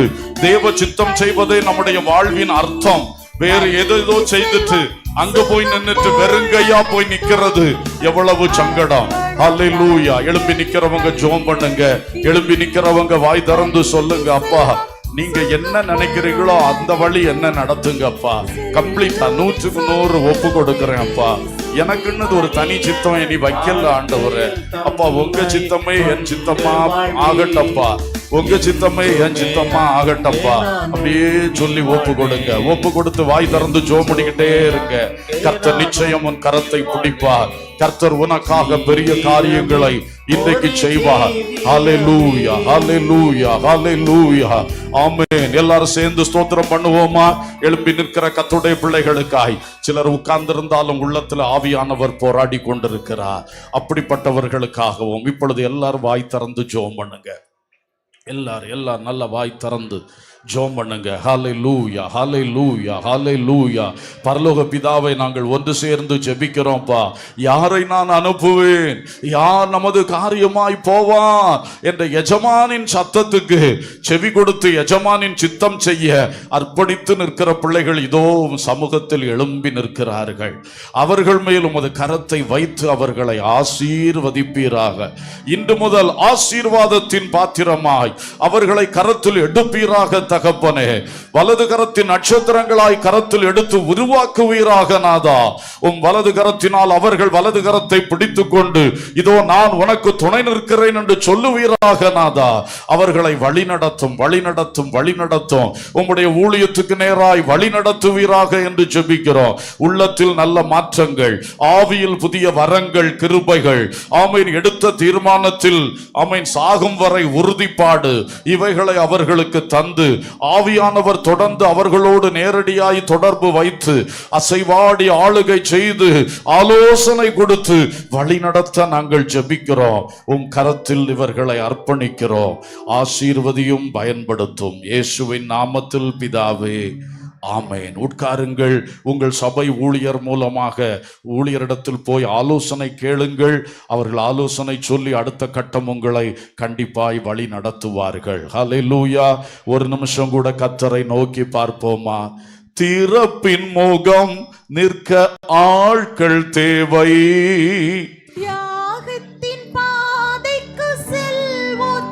ஆமென். திறப்பின் முகம் தேவராஜ்யத்தின் பணிக்காக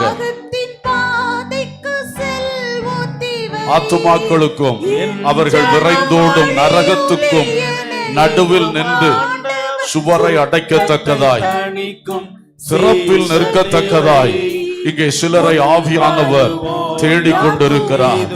எஜமானின் சித்தம் பலமாய் இந்த பூச்சக்கரத்தில் இந்த தலைமுறையில் நடக்கும்படி நான் ஜெபிக்க என்னை அர்ப்பணிக்கின்றேன். நடு இரவு ஜெபத்துக்காக என்னை அர்ப்பணிக்கின்றேன். அதிகாலை ஜெபத்துக்காக என்னை அர்ப்பணிக்கின்றேன். மதிய வேளை ஜெபத்துக்காக என்னை நான் அர்ப்பணிக்கின்றேன். அந்தி சந்தி மதியான வேளை ஜெபத்துக்காக என்னை நான் அர்ப்பணிக்கின்றேன். ஆமென். திறப்பிலே நின்று ஜெபிக்கும்படி கர்த்தர் என்னோடு பேசிக் கொண்டிருக்கிறார். எஜமானே, உம் சித்தம் செய்ய நான் என்னை அர்ப்பணிக்கிறேன் என்று சொல்லுகிற எந்த ஒரு சகோதரனும் சகோதரியும் இப்பொழுது உங்கள் வலது கரத்தை உயர்த்தி நீங்கள் ஜெபிக்க ஆரம்பியுங்கள்.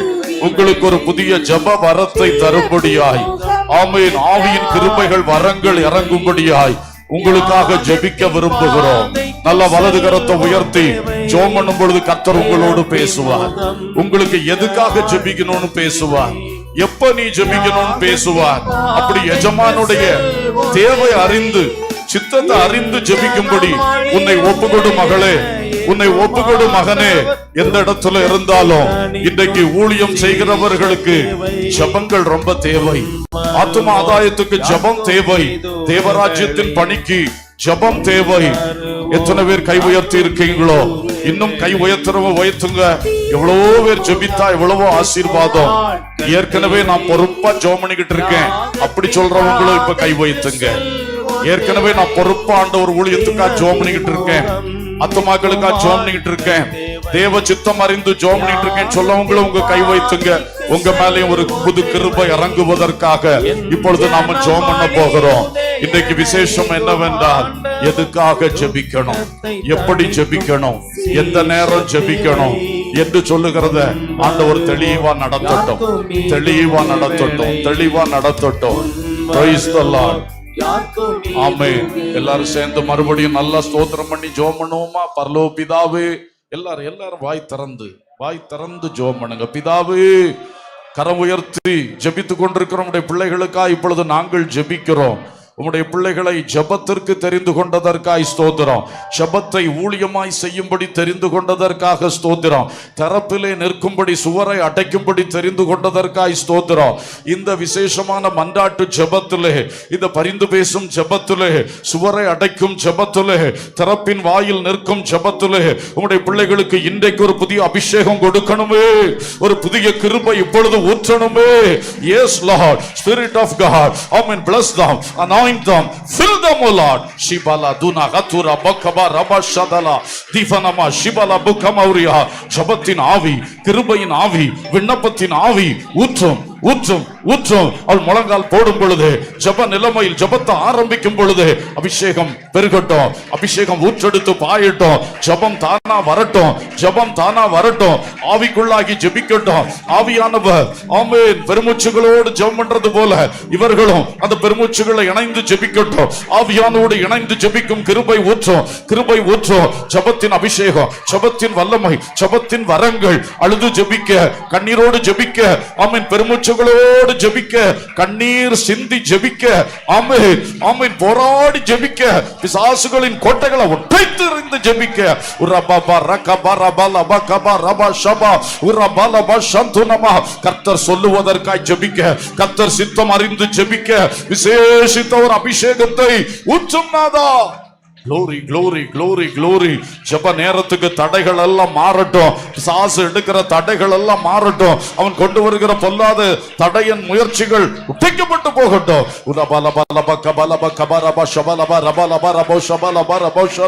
ஹல்லேலூயா. ஜெபத்துல தூக்கம், ஜெபத்துல கொட்டாவி, ஜெபத்துல சோர்வு, இயேசுவின் நாமத்தில் இப்பொழுது அவைகள் எல்லாம் பரிசுத்தாவின் அக்கினியினால் சுட்டரித்து மாற்றப்படட்டும். ஜெபத்தில் பரலோக அக்கினி, ஜெபத்தில் உற்சாகத்தின் ஆவி, ஜபத்தில் நல்ல விழிப்பு. glory glory glory glory glory. உபவாசிக்க பலன் தாரும், விழித்திருக்க கிருபை தாரும். ஆமென். தரப்பில் நிற்க கிருபை தாரும். ஆமென். முழங்காலில் நிற்க கிருபை தாரும். நடந்து நடந்து ஜெபிக்க கிருபை தாரும். நின்று ஜெபிக்க கிருபை தாரும். கரங்களை உயர்த்தி ஜெபிக்க கிருபை தாரும். இயேசுவின் நாமத்தில், இயேசுவின் நாமத்தில். வட இந்திய மிஷனரி ஊழியங்களுக்காய், மிஷனரிகளுக்காய் பொறுப்பாய் ஜெபிக்க கிருபை தாரும். எங்கள் சபை ஊழியங்களுக்காய், சபைகளுக்காய் பொறுப்பாய் ஜெபிக்க கிருபை தாரும். எங்கள் மேய்ப்பருக்காய் பொறுப்பாய் ஜெபிக்க கிருபை தாரும். எங்கள் கண்காணிகளுக்காய் பொறுப்பாய் ஜெபிக்க கிருபை ஊற்றும். ஹல்லேலூயா, ஹல்லேலூயா. அழிந்து போகிற ஆத்துமாக்களுக்காய், குறிப்பிட்ட பட்டணங்கள், கிராமங்களுக்காய், குறிப்பிட்ட தேசங்களுக்காய் பாரத்தோடு ஜெபிக்க கிருபை ஊற்றும் நாதா. Hallelujah, hallelujah, hallelujah. Thank you Jesus, thank you Jesus, thank you Jesus, thank you Jesus. Hallelujah. இப்பொழுது நல்ல கரங்களை தட்டி கர்த்தரை ஸ்தோத்திரம் பண்ணுவோம். நல்ல கரங்களை தட்டி கொஞ்சம் ஸ்தோத்திரங்கள் நல்லா ஏறெடுப்போம். துதிக்கு பாத்திர துதி உமக்கே உரியது, கனம் உமக்கே உரியது, மகிமை உமக்கே உரியது. ஸ்தோத்திரம் ஸ்தோத்திரம் ஸ்தோத்திரம் ஸ்தோத்திரம் ஸ்தோத்திரம் ஸ்தோத்திரம் ஸ்தோத்திரம். ஸ்தோத்திரம் பண்ணும்போது சிலருடைய ஆவியின் உண்டான கட்டுகள் அவிழ்ந்து போகிறது, அவிழ்ந்து போகிறது. ஆமென். சிம்சோனை கட்டியிருந்த புது கயறுகள் நெருப்புப்பட்ட நூலை போல அற்று போயிற்று. அதுபோல உன் கட்டு பொழுது அருண்டு போகிறது. ஜெபிக்க முடியாத கட்டு, அபிஷேகத்துல நிரம்ப முடியாத கட்டு, சாட்சியா நிக்க முடியாத கட்டு, சுவிசேஷம் சொல்ல முடியாத கட்டு. ஆமென் ஆமென். இயேசுவின் நாமத்தில் ஆவியின் கட்டுகள் அவிழுகிறதற்காய் ஸ்தோத்திரம் ஸ்தோத்திரம் ஸ்தோத்திரம் ஸ்தோத்திரம் ஸ்தோத்திரம் ஸ்தோத்திரம். உனக்கு விரோதமான பிசாசின் கோட்டைகள் உடைகிறது, உடைகிறது. எரிகோவை உடைத்தவர் இன்று உனக்கு எதிரான கோட்டைகளை உடைக்கிறார். நீ சுதந்திரிக்க வேண்டியதை தடுத்து நின்ற பொல்லாத கோட்டைகள் உடைகிறது. எஜமானின் சித்தம் உன் வாழ்வில் நிறைவேறப் போகிறது. மகனே மகளே, விவாக தடை இயேசுவின் நாமத்தில் உடைக்கப்படுகிறது. புத்திரபாக்கியத்துக்கு தடை இயேசுவின் நாமத்தில் உடைக்கப்படுகிறது. வேலை வாய்ப்புக்கு தடை இயேசுவின் நாமத்தில் உடைக்கப்படுகிறது. குடும்பத்தில் பிரிவினை ஆவி இயேசுவின் நாமத்தில் ஓடுகிறது, ஓடுகிறது. வறுமை உண்டாக்கி, தரித்திரத்தை உண்டாக்கி, கடனை உண்டாக்கி, வட்டி கடனை உண்டாக்கி உன்னை அழிக்கிற பொல்லாத ஆவிகள் இயேசுவின் நாமத்தில் இரத்தத்தை உறிஞ்சிறது போல ஒரு பணத்தை, பொருளாதாரத்தை உரிகிற பொல்லாத ஆவிகள் இயேசுவின் நாமத்தில் போ, விலகி போச்சாத்தானே. தேவ மக்களுக்குள் உனக்கு என்ன வேலை? ஆவியானவர் அசைவாடுங்கப்பா, அசைவாடுங்கப்பா, வல்லமையா அசைவாடுங்கப்பா.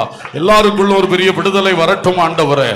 ஊழியத்தில் இருக்கிற தடைகள், ஊழியக்காரருடைய வாழ்வில் இருக்கிற கட்டுகள், ஆமென், ஊழியம் செய்ய முடியாத தடைகள் இயேசுவின் நாமத்தில் அந்த கட்டுகள் உடையட்டும், அந்த தடைகள் தகர்க்கப்படட்டும், அந்த பொல்லாத கிரியைகள் அழியட்டும். கள்ள தீர்க்கதரிசிகளுடைய கிரியைகள், கள்ள போதகருடைய கிரியைகள், ஆமென், வேத புரட்டர்களுடைய கிரியைகள், ஆமென், துன்மார்க்கருடைய கிரியைகள், மதவாதிகள், ஜாதியவாதிகளுடைய கிரியைகள் இயேசுவின் நாமத்தில் மாறி போவதாக.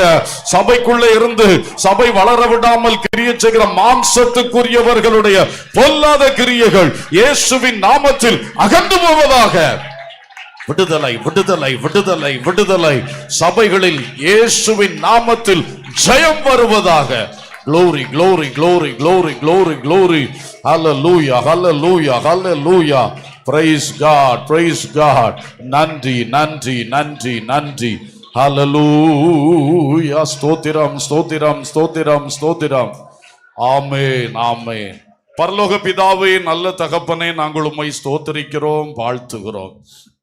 இன்று பகல் வேளை திருநெல்வேலி ஊழிய மாவட்ட சபை கூடுகையாக ஒன்று கூடி வருவதற்கு கிருபை செய்தீங்கப்பா, ஸ்தோத்திரம்.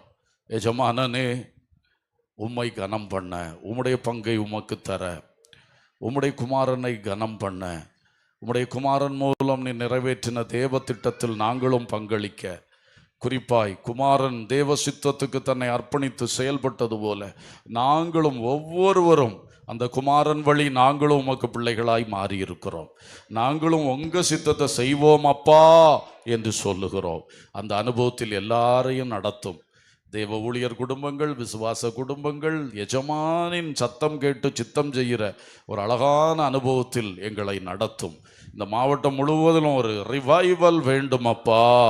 இந்த ஊழிய மாவட்டத்துக்குட்பட்ட ரெவன்யூ மாவட்டங்கள் ஒவ்வொன்றிலும் ஒரு எழுப்புதல் வேண்டும் அப்பா. எங்கள் சபைகள் ஒவ்வொன்றிலும் ஒரு எழுப்புதல் வேண்டும் அப்பா. இந்த வருஷத்தில் பெரிய ஜெயத்தை தந்து ஆசீர்வதியும் என்று ஜெபிக்கிறோம். எல்லாரையும் கிருபைக்கு ஒப்பு கொடுக்கிறோம். தொடர்ந்து இங்கே நடக்கிற கூட்டங்களையும் ஆசீர்வதியும். இந்த மதிய விருந்தை ஆசீர்வதியும். பயணங்களை பொறுப்படும். எல்லார் மேலும் கிருபை வையும். தொடர்ந்து நாங்கள் சந்தோஷமான செய்திகளை, வெற்றியின் செய்திகளை மாறி மாறி பகிர்ந்து கொள்ள எங்கள் எல்லாரையும் வழி நடத்தும். சகல துதியும் கனமும் மகிமையும் உமக்கே செலுத்துகின்றோம். இயேசுவின் நாமத்தில் கேட்கிறோம் ஜீவனுள்ள பிதாவே, ஆமேன். என் ஆத்துமாவே கர்த்தரை ஸ்தோத்திரி, பரிசுத்த நாமத்தை ஸ்தோத்திரி. என் ஆத்துமாவே கர்த்தரை ஸ்தோத்திரி, அவர் செய்த சகல உபகாரங்களை மறவாதே, ஆமேன். நம்முடைய கர்த்தராகிய இயேசு கிறிஸ்துவின் கிருபையும் பிதாவாகிய தேவனுடைய அன்பும் பரிசுத்த ஆவியானுடைய ஐக்கியமும் சிநேகமும் வழி நடத்துதலும் பாதுகாவலும் நம் அனைவரோடும் தொடர்ந்து இந்த கன்வென்ஷனோடும் விசேஷமாக இந்த திருநெல்வேலி மாவட்ட ஊழியங்களோடும் அனைத்து ஃபுல் காஸ்பல் சர்ச் ஊழியங்களோடும் கர்த்தருடைய வருகை மட்டும் தங்கியிருப்பதாக. ஆமென்.